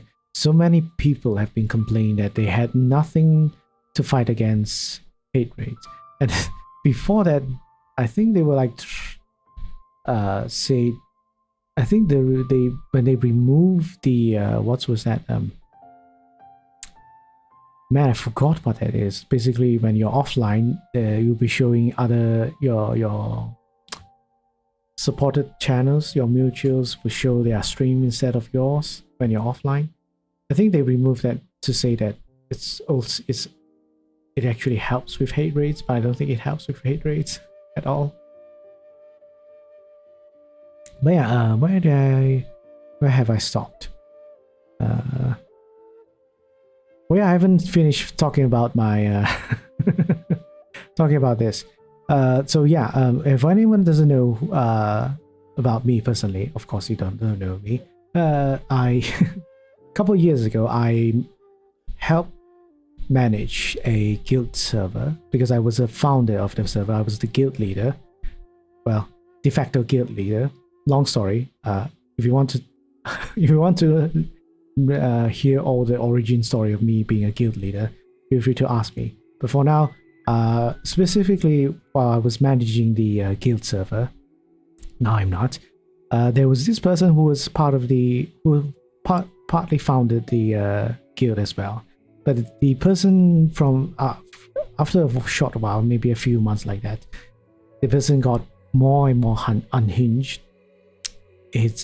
This person didn't care what they say and do anymore. They posted a lot of sexual content. They say a lot of sexual content. They also harass people, or shame people for using things that are not optimized for the game. Right? We're talking. If people don't know what I'm talking about, because I didn't know, they mentioned what game I was talking about. I have a guild. It was a gacha game called Epic 7, and I love that game. I love that game to death. But because of this guild, I've stopped playing. I've stopped playing that game totally. Totally stopped the game. I never touch it. Never touch my account anymore. Even though I had really, really good characters, really, really optimized characters. But you know, I just lost interest because, quite literally, playing that games meant playing with my guildmates meant a lot to me. Playing with my guildmates meant a lot to me. Right? Without them, I don't feel like I could re-experience the things I experienced when playing that game. But enough about it. So this dude, started to say all these things, and I gave this person warning, right? But of course, warnings were left on deaf ears. I think that is the correct phrase. So the one major thing I couldn't really accept was him harassing other people, right? But there was also one thing that he did that I didn't like was in his profile picture, right? In his profile picture for Discord, he had I still remember this, and I hope I think this is fine to talk about. Basically, right? It's a picture of a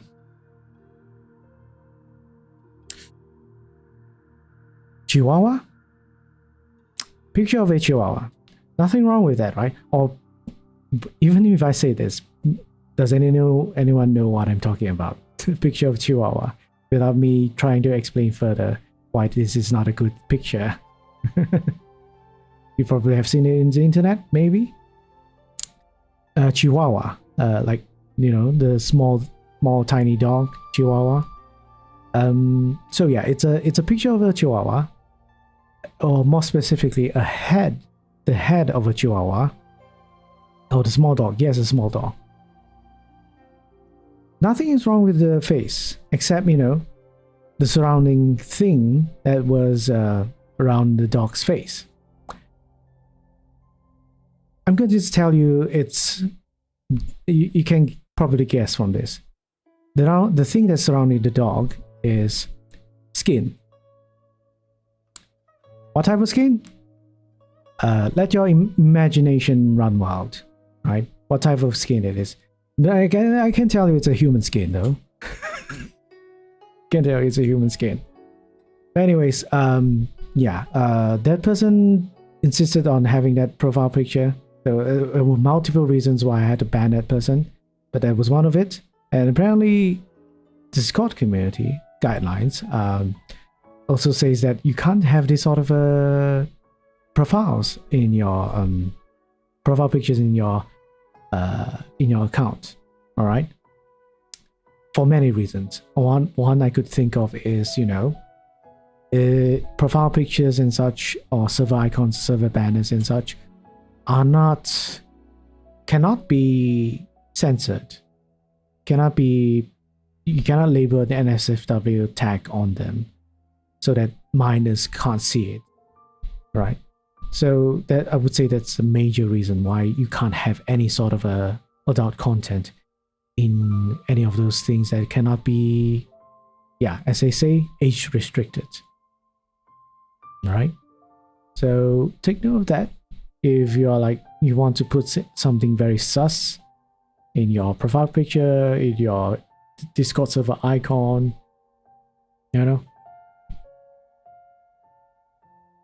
Hope your stream goes well. Heading off to bed now. I'm sleepy. All right, Ambi. Head to bed. Please head to bed. All right.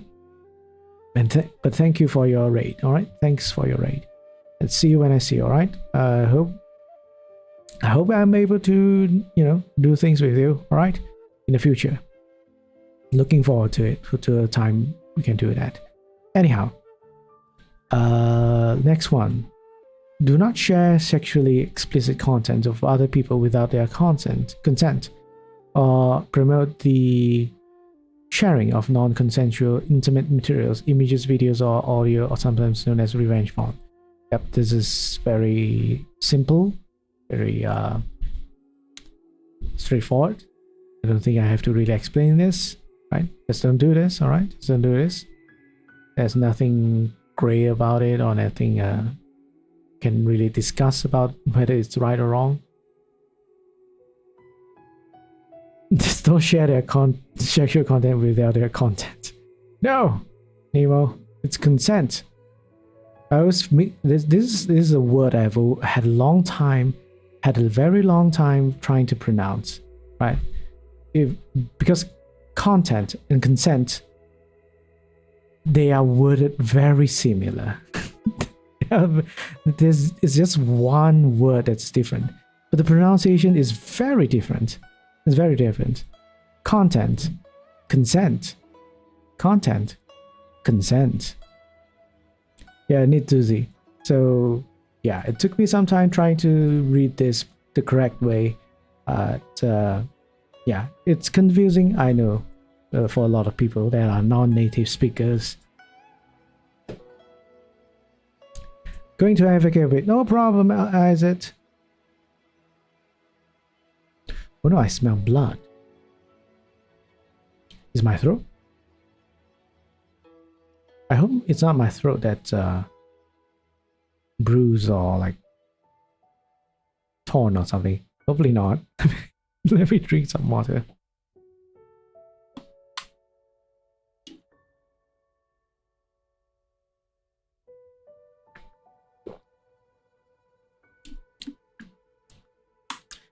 gonna guess it's most likely maybe it's bleeding from my teeth or one of my tooth, my gums. Is that what you call? Anyways, next is do not share content that glorifies or promotes suicide or self-harm, including any encouragement to others to cut themselves or embrace eating disorders such as anorexia or bulimia. So this one is a doozy. Is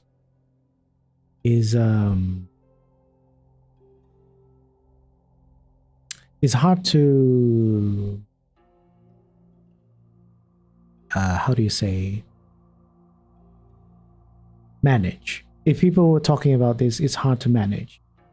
But of course, you know, if it's they say glorify, promote. All right. If like the person is not if the people say this, you would normally think, yeah, they shouldn't say this and they should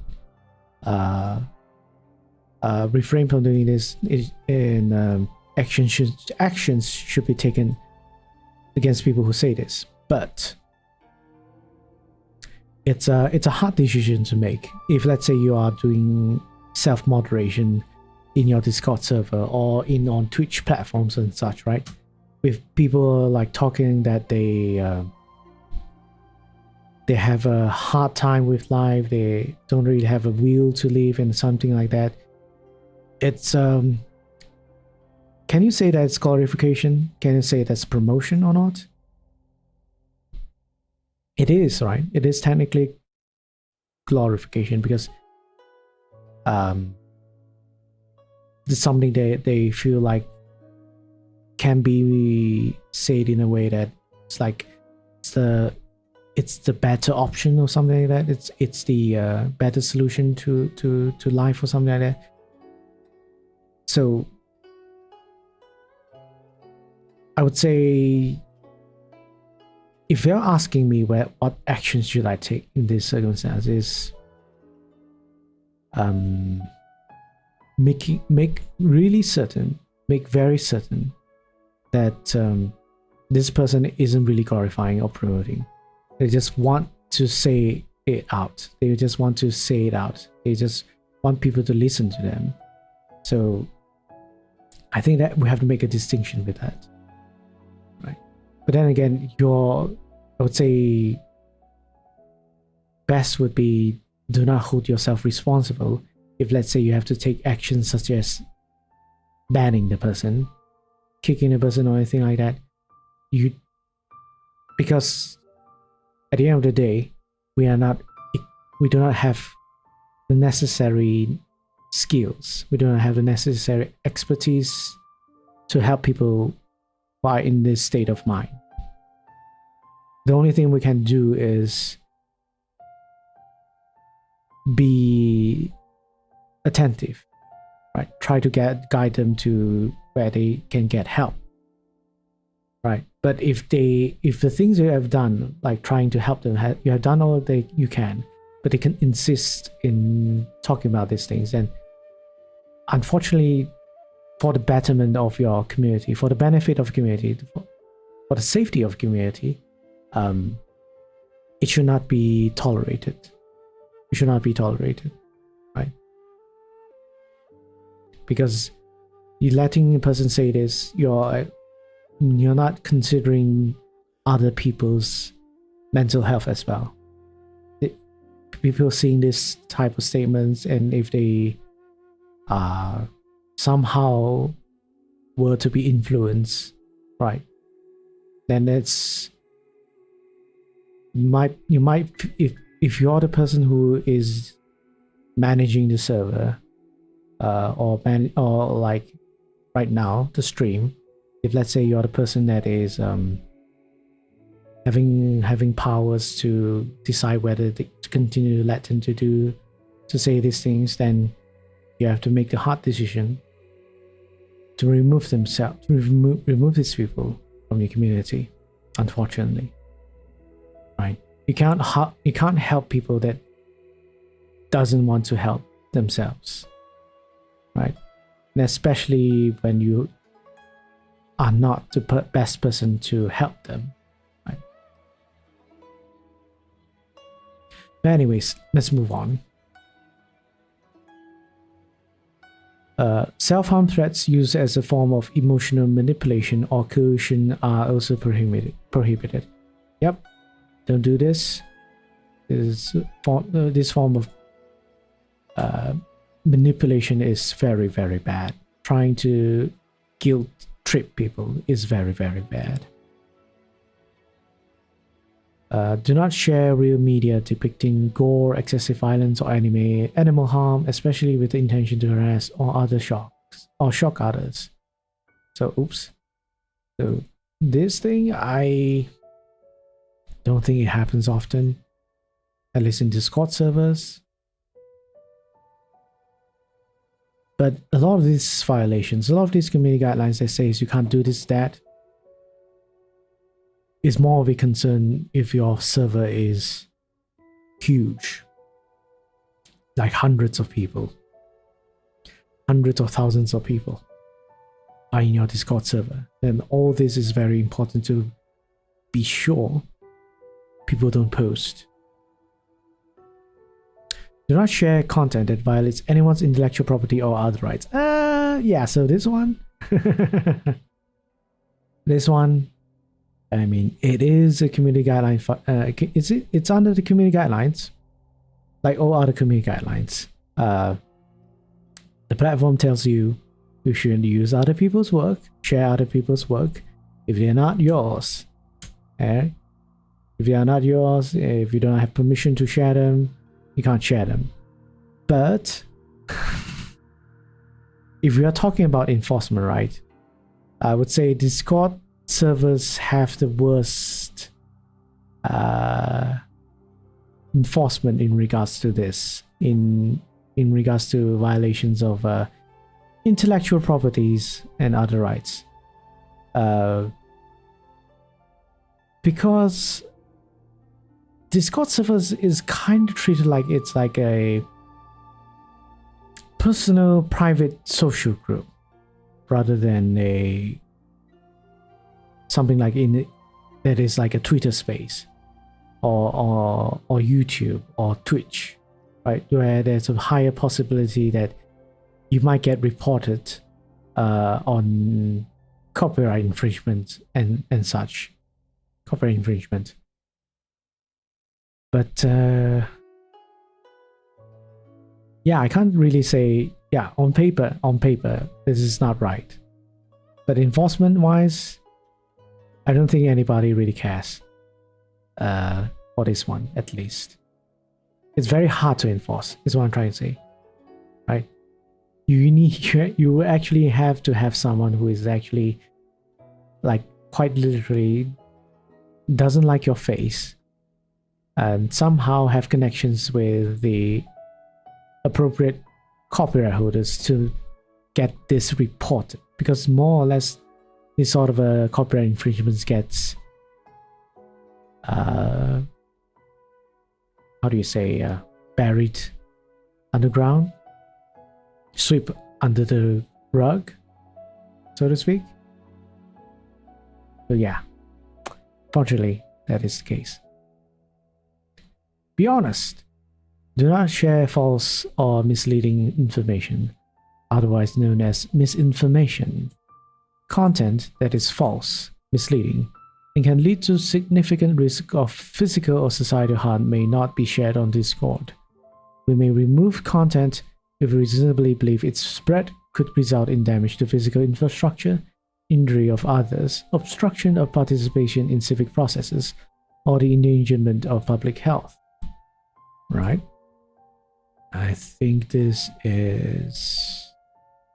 yeah, this is standard. A lot of it, this is quite standard. All community guidelines all have all these things. I think it's a recent thing because of the COVID misinformation happening for the past 2 years. Do not coordinate or participate in malicious impersonation of an individual or an organization. Satire and parody are okay. Right, so this one.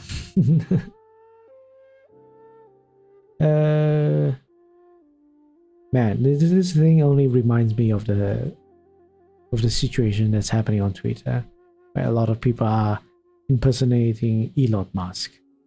I mean, legally, not legally speaking, well, legally speaking, as well as part of the policies, community guidelines, it's wrong. It's definitely wrong, but it's in contradiction to what Elon Musk has been preaching about, which is freedom of speech. And by literal definition of his freedom of speech is that you can say whatever you want, which should be including you can say whatever you want by pretending to be another person and saying those things, right? If we are talking about literal definition of freedom of speech, so that would be inclusive of such actions as well, even though it's wrong, right? So yeah. But take note, you shouldn't be pretending to be someone you're not, all right? It's general practice, unethical and illegal. Time to become Jake Dark. Oh no. Jake Dark. You know that wait. No. You can be Jake Dark, right? I already claimed Jake Knight though. Alright, so next one is do not engage in activities intended to cause damage or gain unauthorized access to another user's account, network, or system. This includes impersonating Discord staff, distributing malware, authentication token theft, phishing, DDoS, and other hacking or social engineering techniques. Right, so this one is again useless. People who want to hack you will hack you, alright? Do not distribute or provide access to content involving the hacking, cracking, or distribution of stolen goods, pirated content, or accounts. This includes sharing or selling game cheats or hacks. Okay, I guess this is talking about piracy. I think, yeah, this is talking about piracy and also selling accounts to people.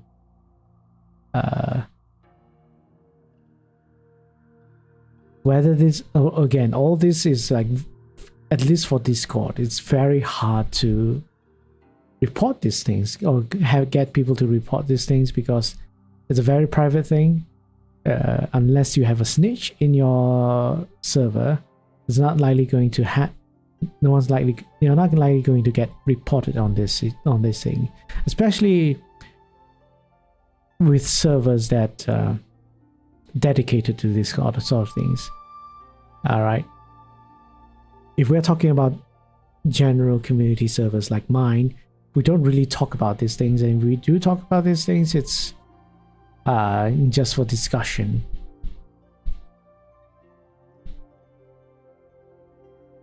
But again, due to Twitch community guidelines, I have to tell you that, you know, piracy is wrong. You shouldn't do piracy, all right? You shouldn't do piracy. Okay, it's illegal, all right? It's illegal. Don't do it. Anyhow, moving on. Respect Discord. Do not use Discord to spam, manipulate engagement. Wait, how?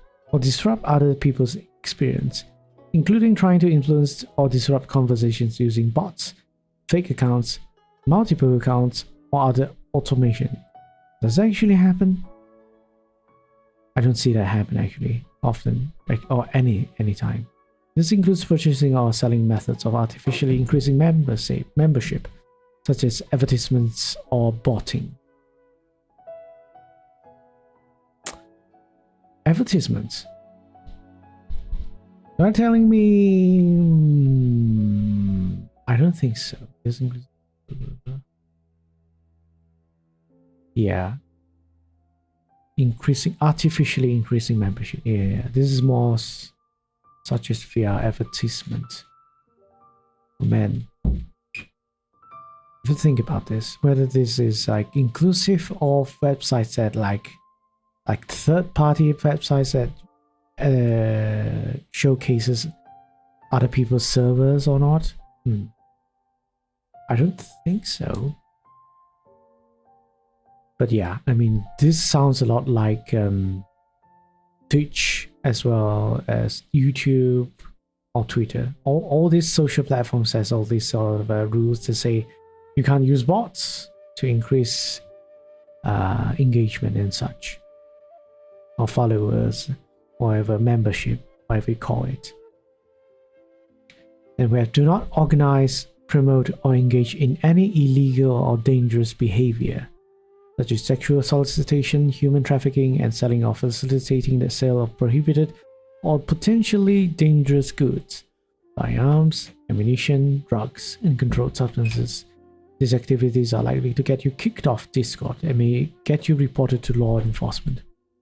Right. Do not abuse Discord products in any way, such as selling or purchasing an account or server, or participating in fraudulent nitro incentives or boosting activities.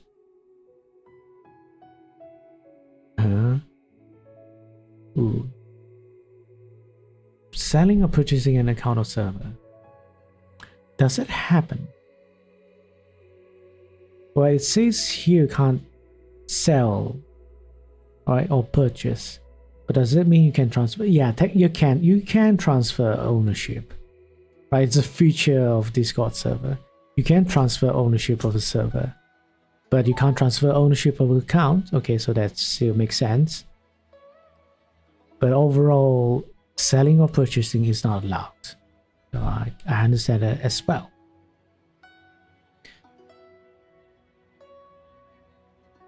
That's it.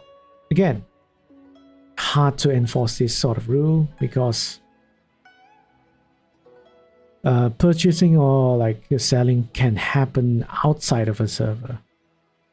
It can be communicated outside of Discord. None would be the wiser if that it happened.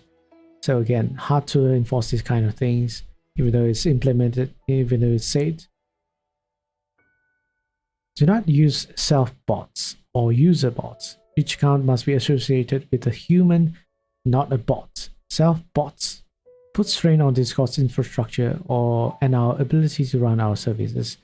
For more information, you can read our developer policies here. Okay, they know there's such a thing as called self-bots. Do not mislead Discord support teams. Do not make false or malicious reports to trust and safety or customer support.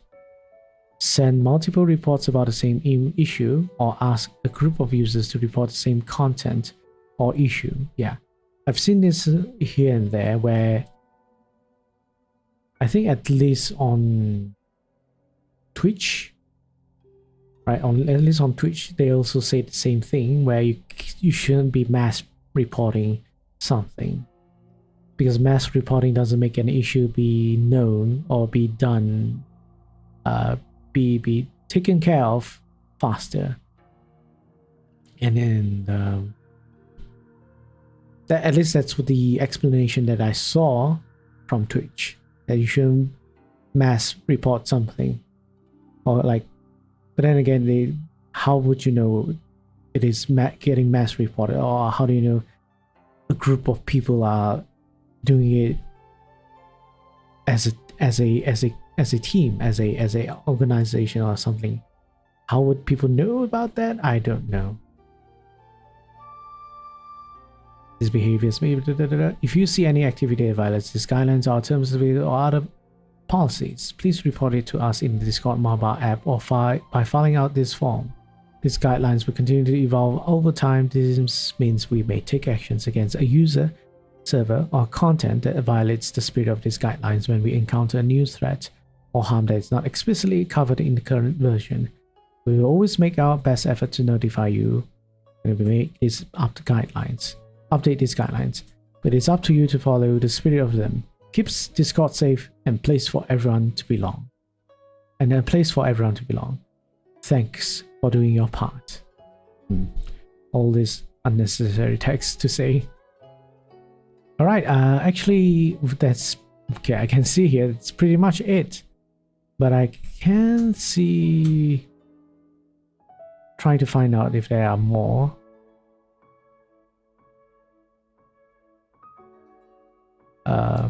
I'm going to find the partnership guidelines, or eligibility at least,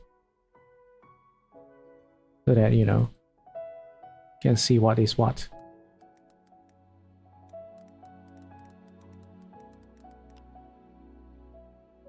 Partnership code of conduct, partnership guidelines, partnership requirements.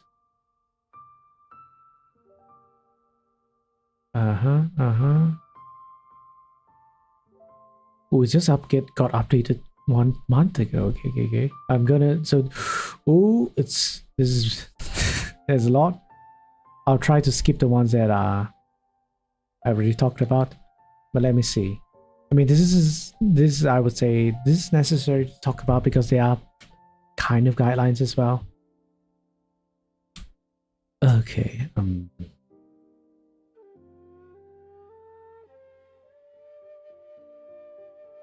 Let me see, which one should I start with? I'll start with this one. Alright, Discord Partnership Code of Conduct. Partnership servers are at the forefront of the community. We want our partner servers to be welcome to all users, whether they are complete newcomers to Discord or expert users and long-time members. We look to our partners to provide a positive place for people to come together around their communities. Just a quick note, what is partnership? What is partner Discord servers? Basically, like just like how Twitch has partners and affiliates, you can actually monetize, kind of like monetize your Discord server as well, right? By adding a few stuff into your server But the main thing about being a partner is that your server becomes more visible, it is easier to discover your server and such and everything, and it has all sorts of perks, right? All sorts of perks. You probably get sponsorship, you probably get some sort of a extra benefit for your servers, for anyone that is part of the server. So yeah, that's why there's this thing. There's such a thing as partnered server, right? I'm gonna read through this briefly. As a partner, always remember to conduct yourself in a responsible manner and treat others with respect, patience, and kindness. Whether you're on stream, chatting, or showing off the profile badge you've earned, your actions are a reflection on Discord itself. Yeah. We require owners, admins, and moderators in partner servers to uphold the rules laid out below in this partner code of conduct, as well as those detailed in our terms of service community guidelines. Failure to uphold these standards will lead to a warning, both through email and in the application itself, and a chance to correct the violation. If action is not taken on the reported content within 48 hours, we will take additional action, including the removal of partnership status. Any further violations of the partner code of conduct may also result in the partnership being removed. The following code of conduct outlines our requirements for partnered servers. Behavior and engagement with users. As a partner, always keep in mind how your statement may be perceived by others. Even if you intend something as a joke, there may be others who do not see it as such. Ooh. They are moving into the territory of like responsibilities as a community leader, which is similar to Twitch, one of the Twitch community guidelines section, where they talk about when you're whatever you say is you have to be held responsible, as well as whatever your community does, well, whatever your members do is also your responsibility as the server owner, I guess. This does not mean we will revoke partnership if a user says something offensive in your server. We understand the challenges of moderating big servers, especially ones that have users that are from all over the world. However, we do expect you to build a moderation team that will take action on issues within a reasonable time frame. Having no moderation or claiming the server is too big to moderate is unacceptable. Yep. Partner servers should be an example of the best communities that Discord has to offer, and so we have a higher standard for the conversation and moderation of those servers.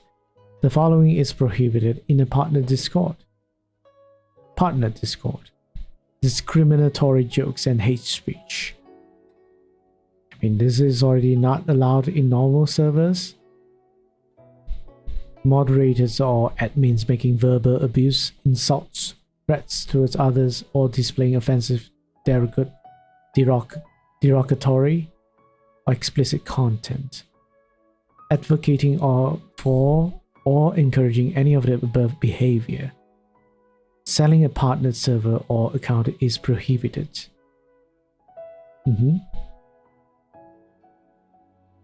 So this is interesting. So meaning, say, moderators or admins can't go on a, so to speak, power trip on other people. Like they can't be like threatening, I'll ban you if you don't listen to me or something like that. Yeah, it's an example. I don't know how to be mean. As a Discord partner and a representative of Discord, you should be on good behavior on Discord platform, across other social media platforms, and in real life. If we are made aware of situations where you are representing Discord poorly by, for example, violating other platforms' terms of service, or acting in a manner that is unbecoming of a Discord's partner, we may rescind the partner status. We reserve the right to departner any community based on their behavior, both on and off of Discord, without warning. So again, same with Twitch community guidelines, where they talk about actions that happen outside of their jurisdiction or outside of their control of the platform's control. So even if, let's say, you're being all goody two shoes in Discord server, you're not, you're being like a racist, you're being a sexist or anything in other places, other public platforms, and you've been found out to be doing that, then yes, I guess this is quite quite far-reaching.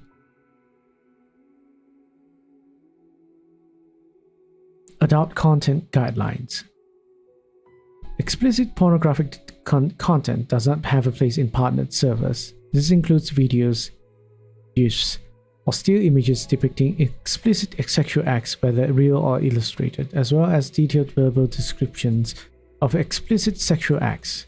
The Discord Partners program is designed to highlight awesome communities and content creators and generally be welcoming to those of all ages. However, conversations around adult topics are allowed. We understand there are partnered servers that deal with sensitive, difficult topics, and we welcome those conversations and communities. In those servers, those channels should be clearly marked and opt-in. If what I understand from this guideline is that if we are like talking about political stuff, religious stuff, it should be marked as NSFW. How would you mark it? I guess age restricted. There's no difference, right? Whether it's NSFW or age restriction labeling. I don't think there is. If that is the case, there, my server do talk about serious adult content stuff, so probably shouldn't mark it then. Something I have to think about. Representations and misrepresentations. I think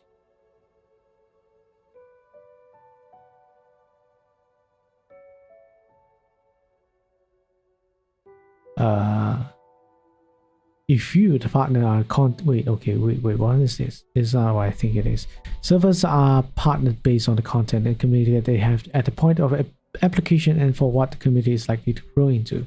That means that we expect your Discord to continue to be about the subject that you have applied for. If you, the partner, are a content creator, your server should be centered around your content. Switching to a community-based server will avoid your partnership.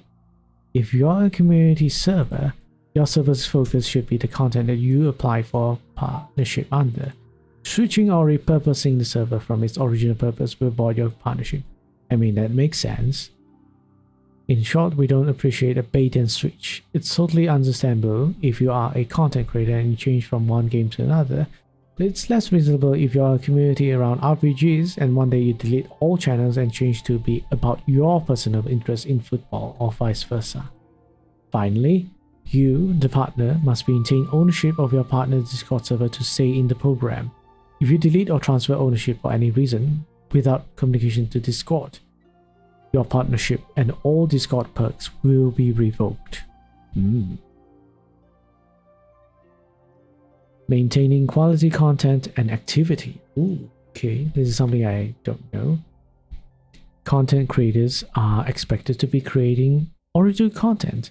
Complete copying or plagiarizing another party's content will result in immediate removal from the partner program. We want our partner servers to be a good reflection of active Discord communities and users. With our new partner requirements, all partner servers will receive an email and in-app warning when their server falls below the required threshold to maintain a partnership. The partner will receive their first email 5 weeks after their server falls below requirements. Oh, thank you for the hat pad, Doctor. Welcome back. Wait, were you here the entire time? You know, you probably not. And you're still on your day off, right? So okay, where was I? The final removal email will be sent after 9 weeks of not passing the requirements. This means you have 2 months total to meet the criteria for partnership if you fall below it for whatever reason. I see, this is like warnings, I guess. Yeah, I'm on day off. Yeah.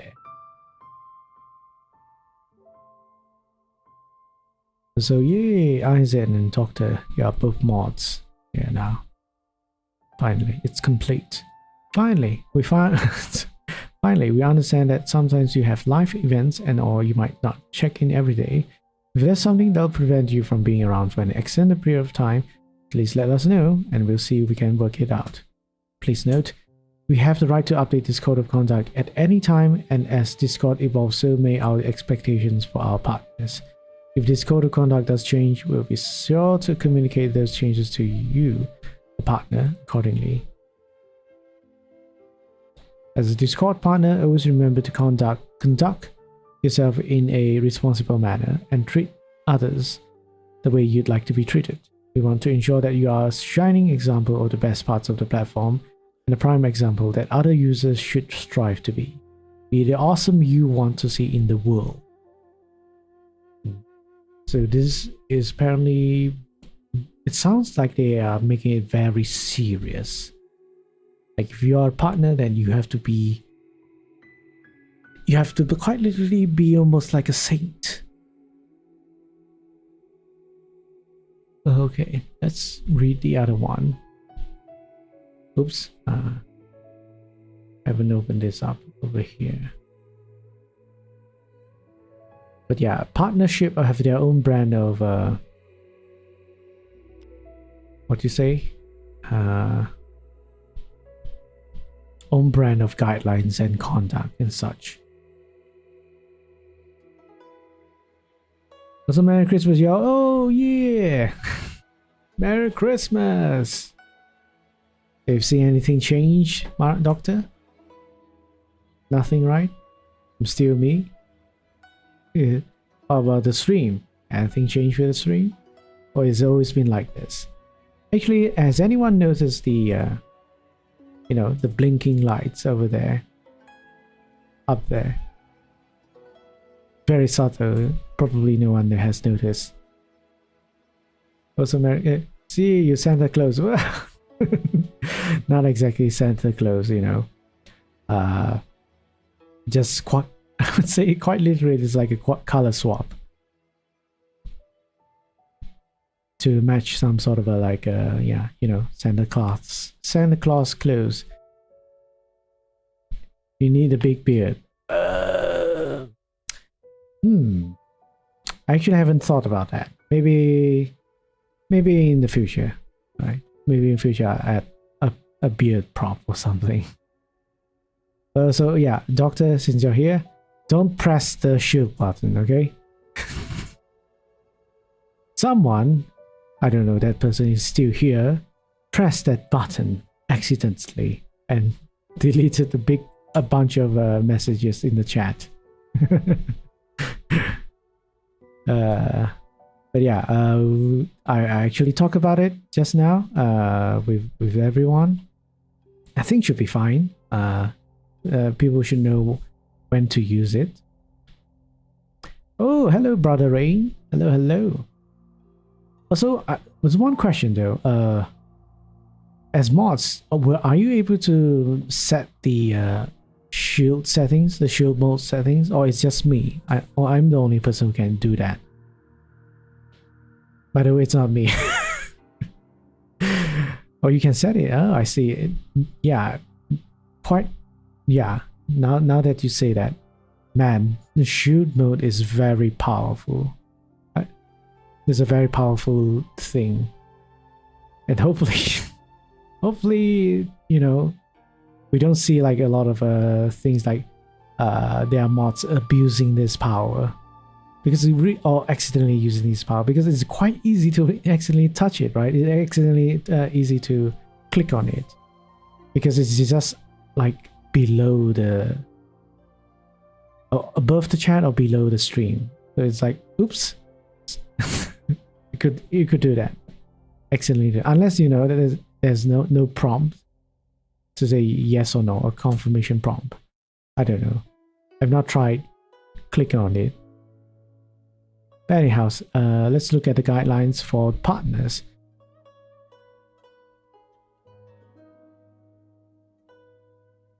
Good animal mobile, no shield button. Oh, there's no shield button for the mobile.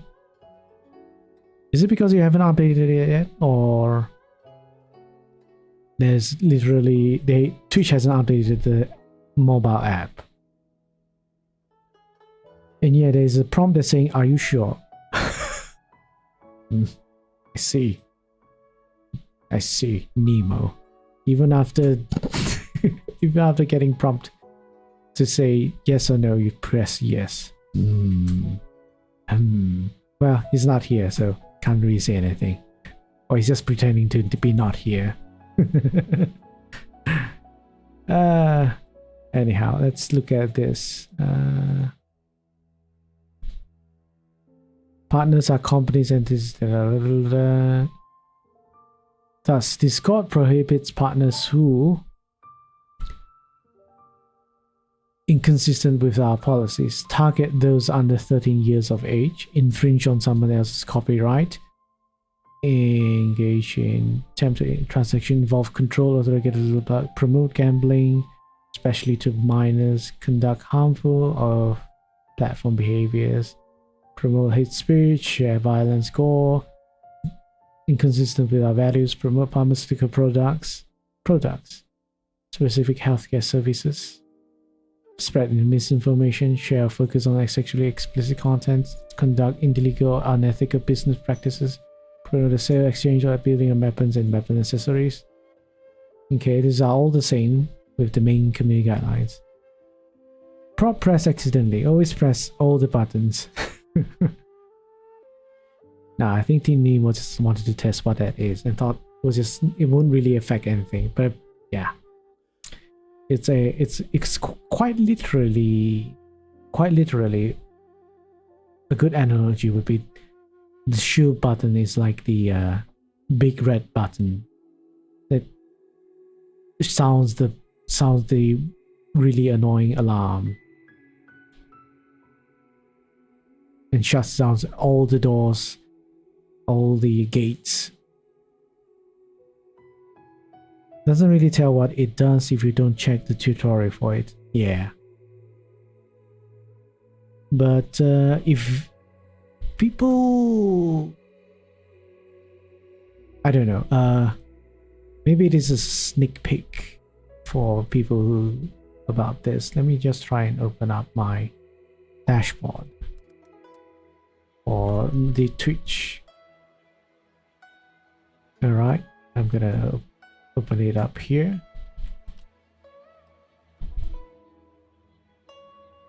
All right.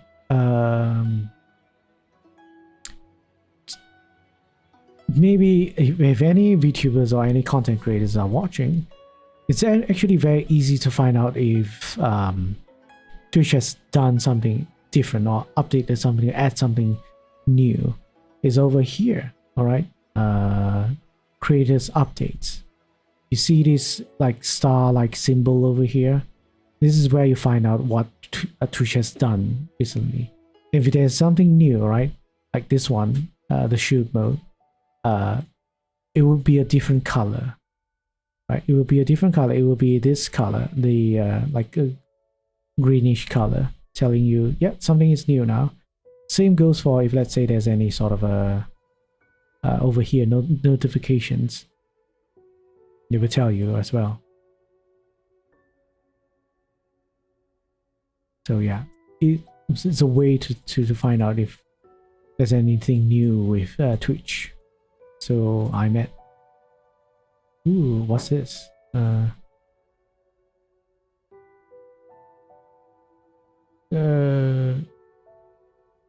yeah, get 15 people. Oh yeah, I haven't unlocked that. I thought I've unlocked something new, but no. It's just telling me yeah, so I have not reached this achievement where there will be 15 people talking. If there are 15 people talking, then I'll get more VIP badges. Anyhow, partner. Yep, still pretty low. I'm still within the affiliate range of average views.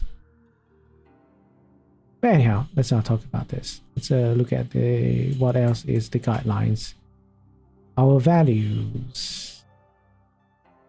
A quality of being honest and having strong moral principles, moral uprightness.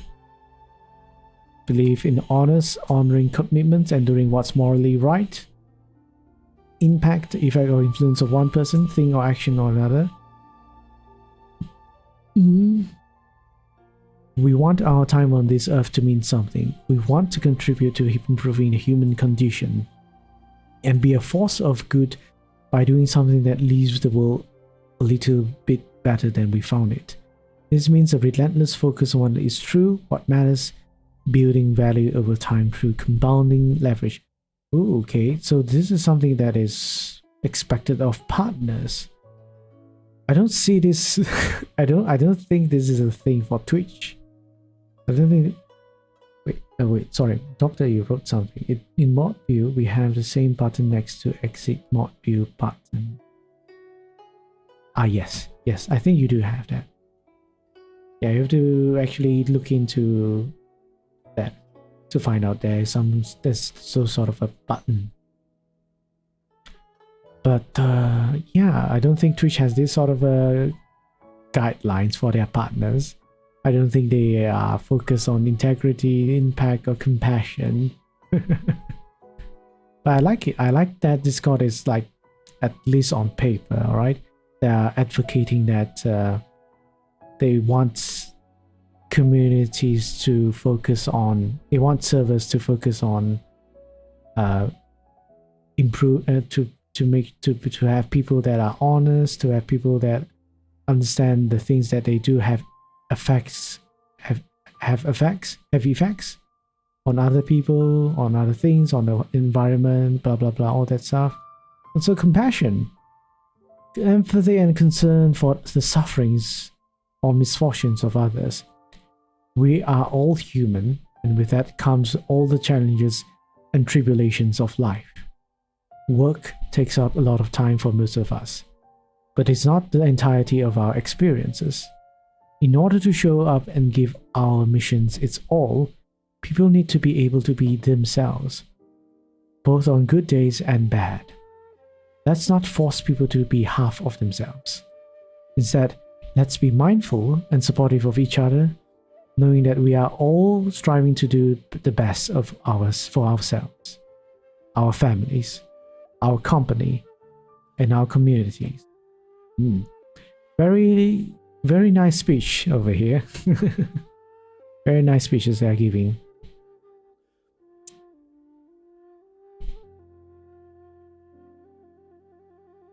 Which I would totally agree. These are the things that people should focus on, rather than trying to divide people, trying to see people as not equals and such.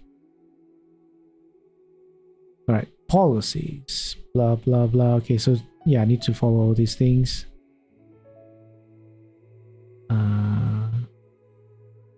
Then partnership policy, prohibit content or purposes.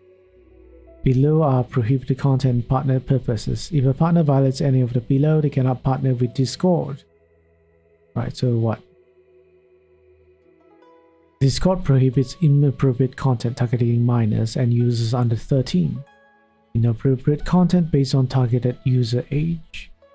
For example, alcohol, sexually explicit content for minors under 13 years old, no partner of their products. Okay, this is pretty much just in detail what the community guidelines is all about. Past violations, we should not partner with accounts or servers that have violated our community guidelines. Ooh. Okay, if a partner accounts or server violate any of our highest harm community guidelines, then they cannot partner with us. Partner account or server violate any of our community guidelines in the last 3 months, they cannot partner with us until 3 months has passed or they express regret and rehabilitation. Oh, okay.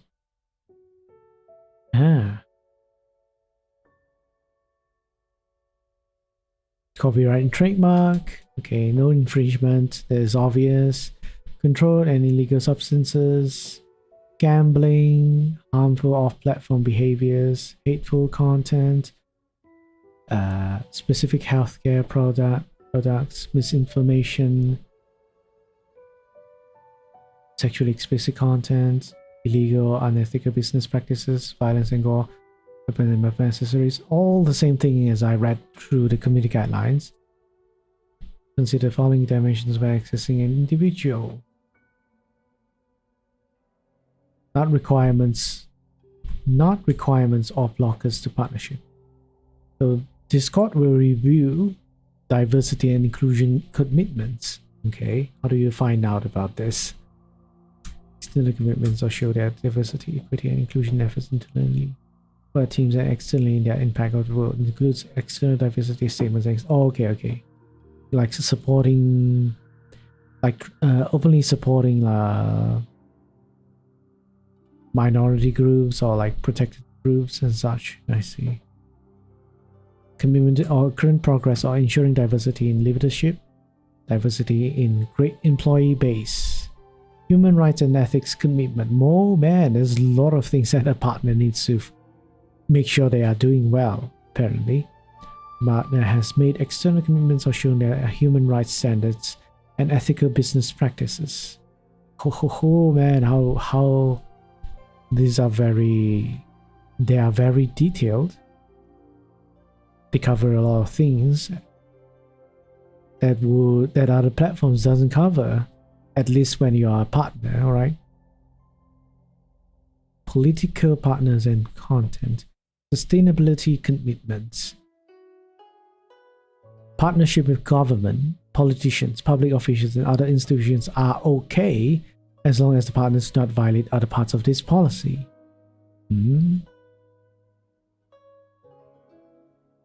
political content remains a highly sensitive content type due to regional tensions, crises, upheavals, and other human rights concerns, so we should review with caution. Ethical labor practices. Oh man. Feedback from employees, contractors such as Glassdoor reviews. Recent press coverage of labor practices. Formal complaints to government regulators. Sustainability commitments. Partner has made external commitments to be sustainable and lessen their impact on climate change. Wow. Mitigations. When working with a partner who may have content, products, audiences that may touch upon any of the prohibited content, account managers can build in mitigations to prevent prohibits content or actions such as enact age gates for servers and channels, ensure the server is age appropriate to the youngest user they plan to target, enact notices for the types of content audiences expected in the server or event, adding language to the server title, description rules of fabrication channels, irritating that expectation of users in this space, adding a questionnaire to prompt age verification, enlist Discord moderation program to assist with moderation of the space, enforcement when an account manager reviews the partner. I think this is not really necessary. Escalation, compliance with this policy. Okay, right. So from this brief reading through of this partnership guidelines, apparently partners are not something that they give out easily to anyone. What else? Is there something else? Requirements. Well, yeah, we'll check out requirements as the last part.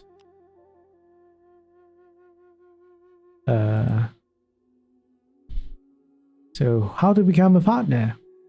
Unlocking the partner application page. Right, so a server must be at least 8 weeks old, have at least 500 members on your server, have at least 50 communicators, people who actively talk per week, have at least 100 participators, people who at least view your server per week, have at least 20% week 1 retention over 8-week period. This also includes users to join and immediately leave, and you never be negatively impacted by being featured on server discovery. To have 2FA requirement for server moderation enabled. Yes, I have that. Alright. It's a pretty simple requirement over here. Pretty simple requirement, but of course it's not inclusive. It didn't tell you about the code of conduct, it didn't tell you the guidelines, it didn't tell you the what is it? Yeah, code of conduct guidelines, partnership guidelines. There's all those things you have to comply with as well. All right. I think that's pretty much it. That's pretty much it for community guidelines. So, if anyone has any questions, feel free to ask them now. Because I will take a short break. Okay.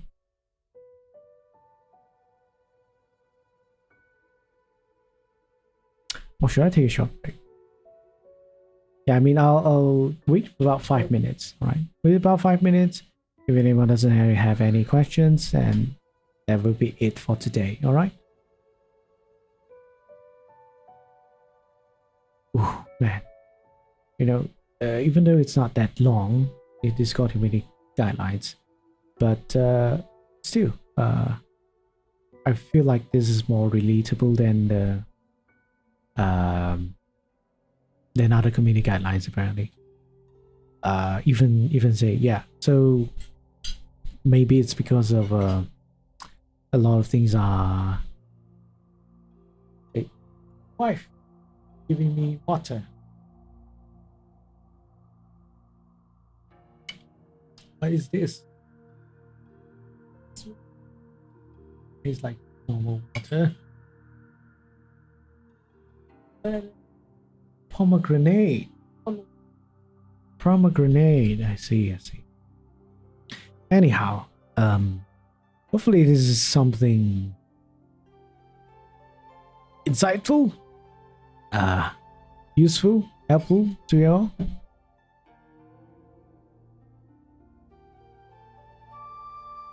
But yeah, I did talk about the shield thing already. Unless anyone has anything they want to talk about. Has any recent controversial drama thing happening recently? I mean, the other than I think the only recent drama that happened was around the Clip Art Studio, or is it what is it called again? Clip Studio.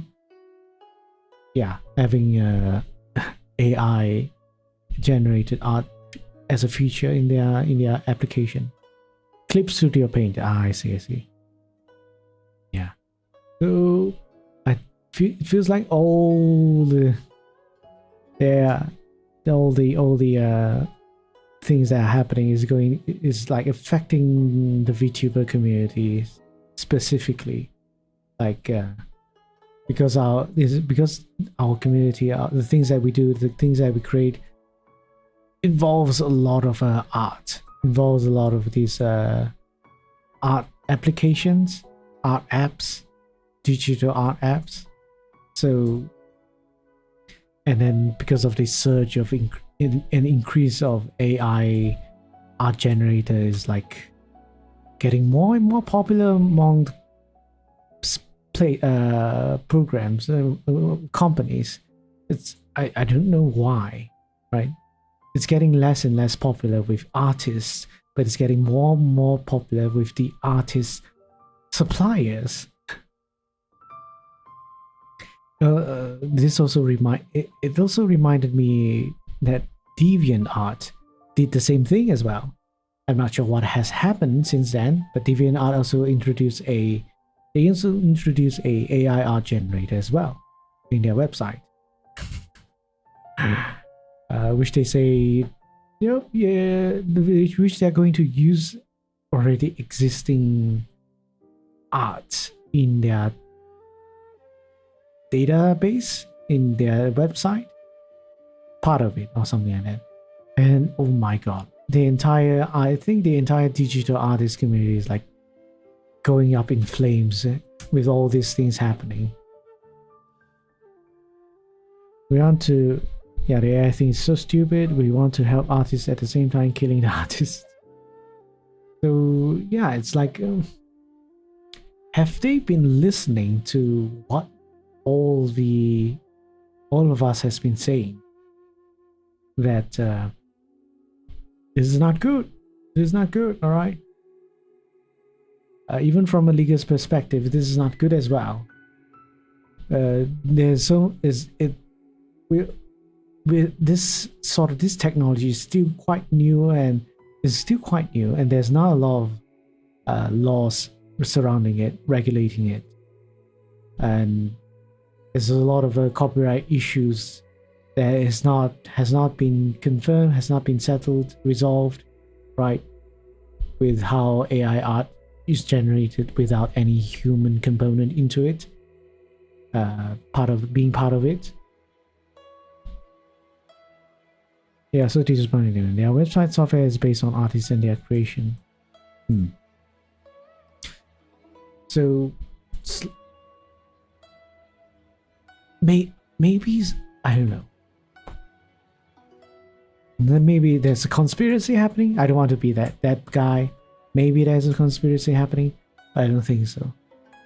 From time to time, we have found out that companies do stupid things is because profit, right? They're doing things because of profit, specifically profit. Or if they have an insane billionaire behind the companies, it's because of them, right? They make stupid mistakes. But generally speaking, companies doing things like this that are controversial or something like that, it's always because of profit. Doing this AI art generation thing is because not because the artist wants them. It's most likely because other companies want them, right? Other companies want to use these AI art generators. they want to use this as a easier method, as a cheaper method to generate art for their maybe logo, for their illustrations, for their banners, for their icons, trademarks, or whatever. I think that is why a lot of these art companies are doing all this AI art generation thing. They're not giving this feature for art, like the individual artists. They are giving this feature for the companies that will be utilizing them. And I think a lot of companies only think in that manner. They don't simply put, because they want to save money, because hiring an artist to do all these things is very costly, it's expensive. Imagine having an AI generate this art, and then it only takes what? Less than a day to get all this out, to get an art out. And a lot more cheaper as well. Now we're at the age of who can input better prompts to be better artists. Never would have thought that this age would come. Yes. Quite literally. The companies would only have to invest in people who knows how to use the AI art generators. And I don't think they have to pay much for these people to generate art for them. And what a perfect time for me to get into art. Well, then I would say normal people, right?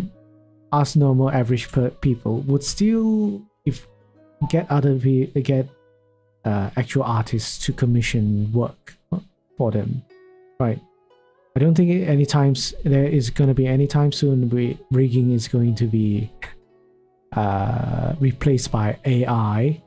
I don't think so. I don't think there's any time soon that emotes are going to be replaced. Emotes are going to be replaced by AI art generator. So there's still some things that, requires a human touch, right? It's only the things like illustrations where, a lot of, let's say, gacha games has a lot of illustrations, like splash arts. Those, I believe those are the companies that would utilize AI art a lot, right? They don't care how, whether it really is like made by humans or not. As long as it looks like what they want, they will use it. I think companies also need artists, since they need the original PSD files for the layers, and easier to change something if there are some changes to be made. Depends. I would say depends on the companies. How complex do they need their art to be? If we are talking about a company that is like casual or not like into like game development, or they are selling something that is not art intensive, they probably use this technology rather than actually hire an hire an actual artist to do those things.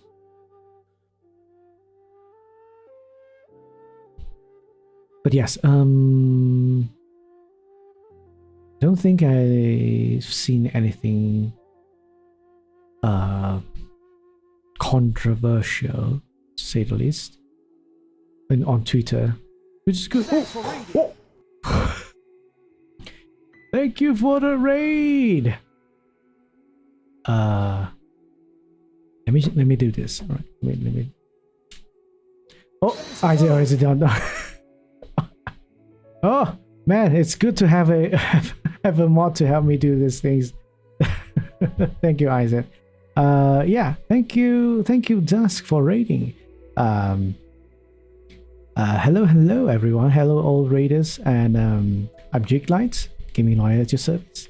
I am a real life lawyer as well, so if you have any legal questions you want to ask, feel free to do so. Right now I'm doing a live seminar. I finished with the seminar already, talking about this Discord community guidelines and such. But if you have any questions you want to ask, feel free to do so, alright? I'm a variety streamer. variety content creator. I do all sorts of things. I play all sorts of games. I draw. I technically am available for art commissions. But since we are talking about Dusk, if anyone who needs art commissions done, you know, I recommend Dusk.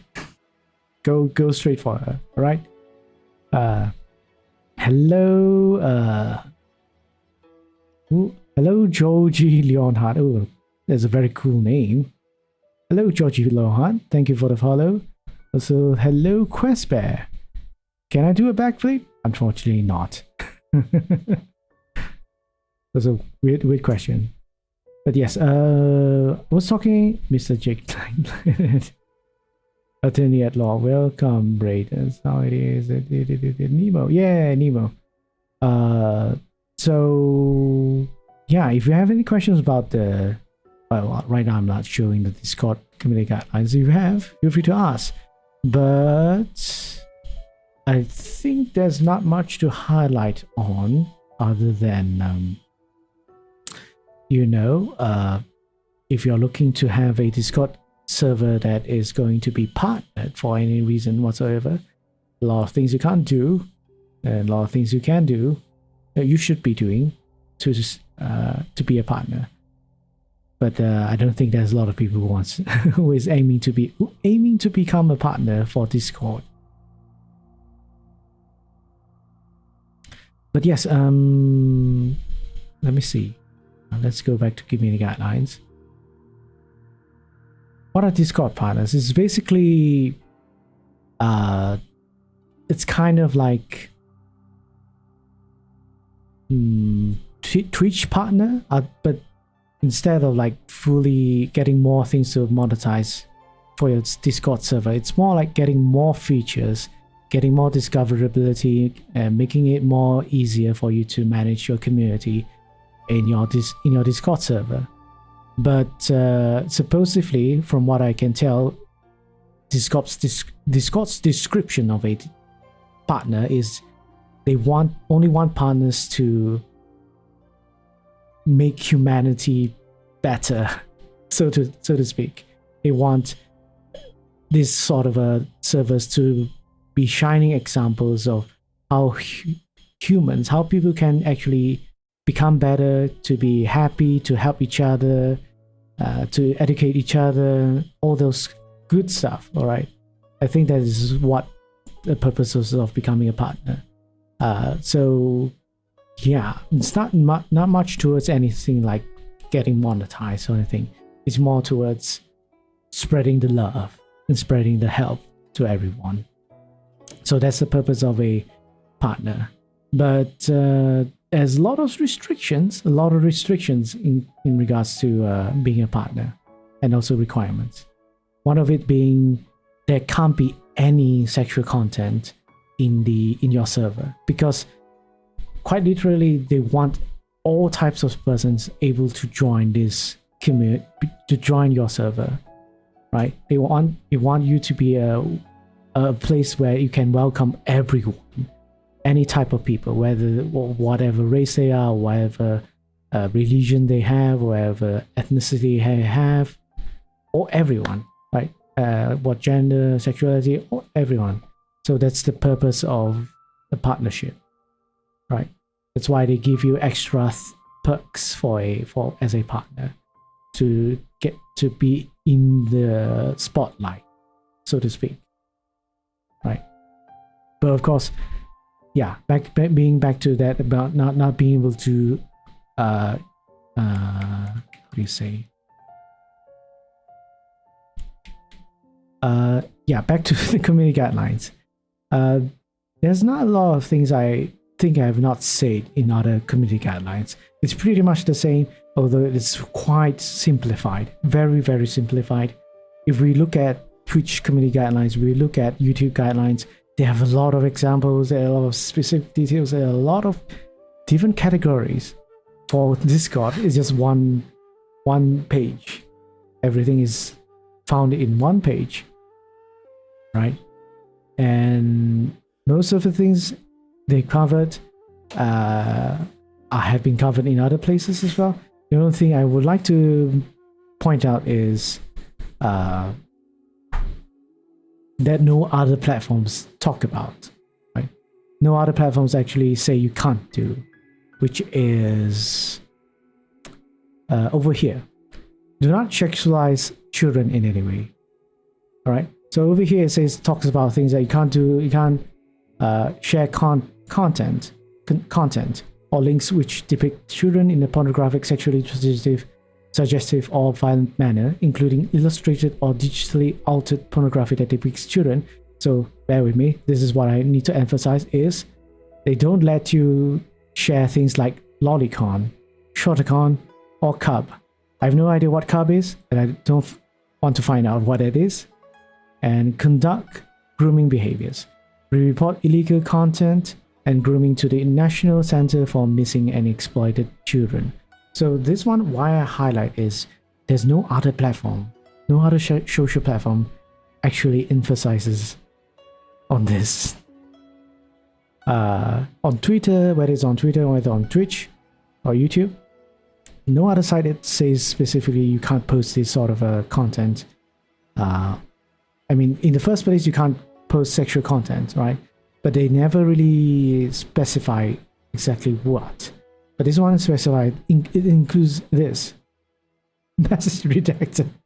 I'm pretty sure you just you wrote that rather than it actually says message redacted. But yes, why I emphasize this is apparently within the VTuber community, a lot of people are okay with this. A lot of people are okay with having sharing or supporting content that involves characters that are childlike, right?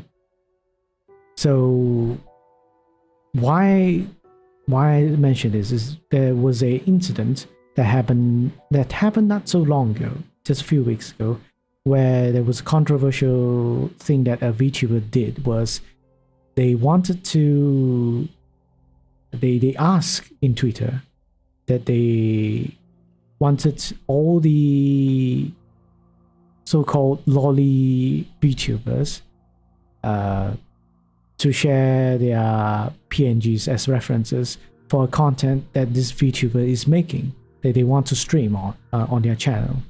So what type of content they are trying to make for their channel? But basically, I'm pretty sure people have heard of this, which is smash or pass content, right? Smash or pass stream or video uploads. There's a lot of different kinds of it. I've seen most of it is like either it's Pokemon or actually just VTubers in general, or some other things like animals or something, just for jokes. All right, just for jokes. But yeah, so apparently this VTuber wanted to have specifically VTubers that have lolly aesthetics, basically that looks like child. VTuber models that look like child. So I went through that tweet thread. I went through that tweet mess to see what were the opinions, what were their views, what were the VTubers' opinions. So all I can see was there was not a majority, there was not a minority of people that they are against or in support of it. A lot of people are supporting it. A lot of people are saying they are okay with it. There's nothing wrong with it. But at the same side, or on the other side, a lot of people are saying it's not okay. It's not good to encourage this sort of content or behavior. So I was like, okay, I think this is something that I need to look into further. So I did actually look into this matter further. I actually researched on what is lolicon, to be exact, so that I educate myself better. Although I only have a general idea what it is previously, but now I kind of know what they mean, right? But still, after I don't really want to emphasize anything for really talk about it too much, because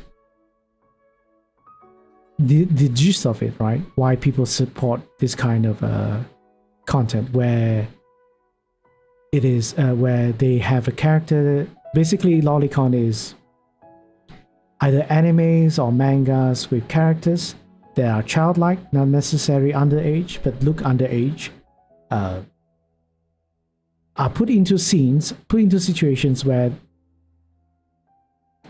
sexual actions or sexual intentions are implied into the scenes. I mean, yeah, so that's basically the definition for it. As far as I can see from what Wikipedia has explained, but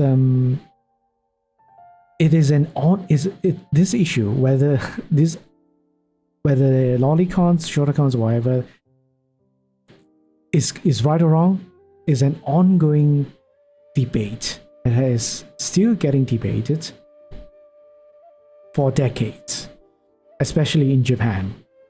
It is a matter that is still being argued over whether it's a right or wrong thing to do, wrong thing to have this sort of content.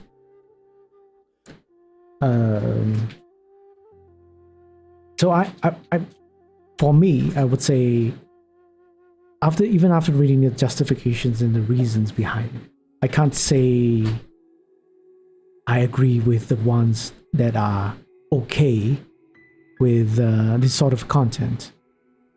I find that there's no issue with this content. Basically, the reasons they have given was that lolicons. Wait, what? Can you turn on song for me? I'm sorry. Are you saying increase the volume of the background music for you? I can, sure, if you want to.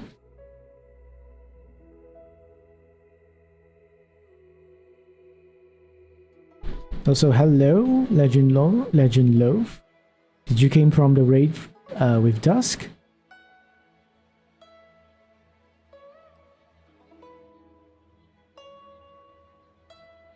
Yeah, it's raining heavily here.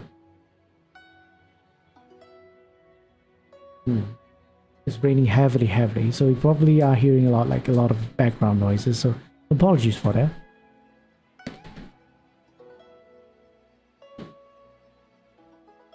So, yeah, what was I saying? The justifications, the reasons why they say lolicons are not child pornography is that they are not depictions of children, apparently. Their creation is not they did not originate from child, from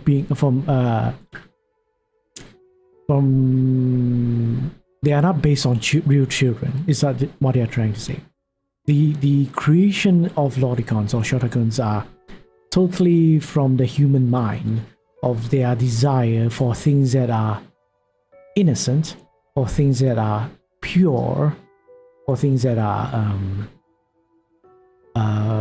separate from all the bad things that are representatives of the reality of life, right? So I was like, okay. What do you think when you hear this sort of reasons? Can you accept that? Can you accept people saying that is their justification? How did they win with that argument though? Sounds really stupid. Hey Melon! Oh, I thought you were Nemo because of your color.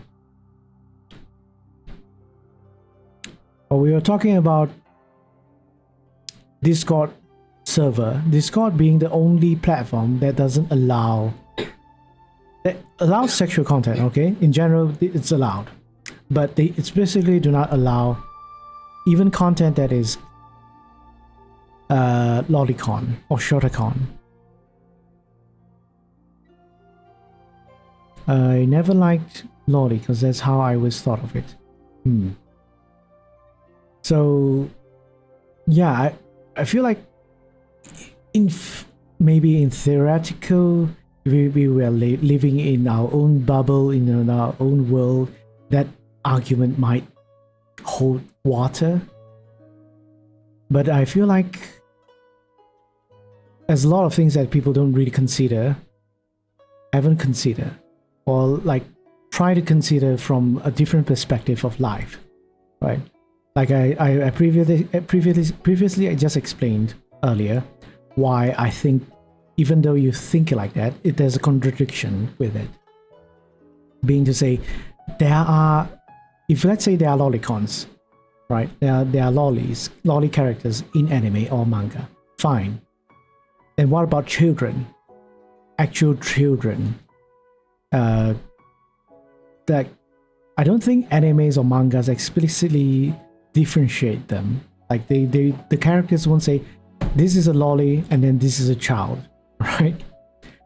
If they look like a child, they act like a child, and most of the time they probably behave like a child, speak like a child. Most likely you won't mistake them as something different.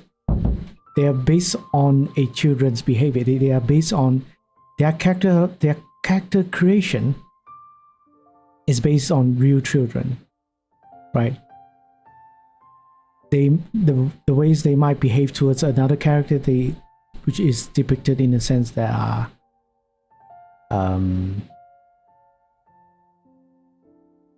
like a father, either a father figure or a mother figure interacting with the lolly character, right? And if you're able to say, hey, that looks like, if you're uncomfortable talking about this stuff, because I know you have a child, right? You have a daughter, right? If you find this uncomfortable to listen to, as well as, it's pretty late. I don't want to take up your time. So if you're going to be sleeping soon, all right, have a good rest. All right, have a good rest. But yeah, I can't see that you can really say that it's different when at the same time you depict in anime and manga children exist. And what if those people, what if there are people who use these characters and use these characters to depict them in a sexual manner, right? For example, okay, good night, Jake. Look, no problem. All right, no problem. Thanks for rating again, Dusk.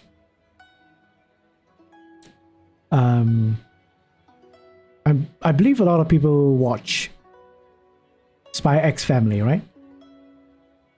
A lot of people watch Spy X Family because it's in Netflix. I'm not gonna say the thing I'm trying to suggest, but you get what I'm trying to say, right? Would you think that is right?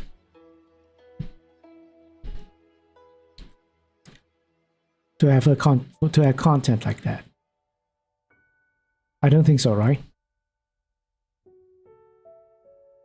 Would you say, yeah? I don't even want to say it. It's horrible. It's horrible. But yeah, apparently a lot of people don't see it that way. A lot of people seem to find that there's no problem with it. Sorry, I'm eating almonds right now.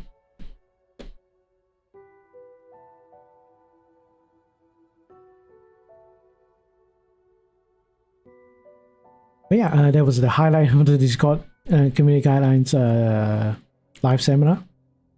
The other things are pretty standard, and most of it is like they should be there. Actually, they should be there because the things, a lot of inside the community guidelines, there's a lot of the things that happen actually happens, at least in my experience when I was a guild leader managing a guild server in Discord. So, but yeah, if no one has any more questions, I'll be finishing these almonds and I'll see if we can rate anyone.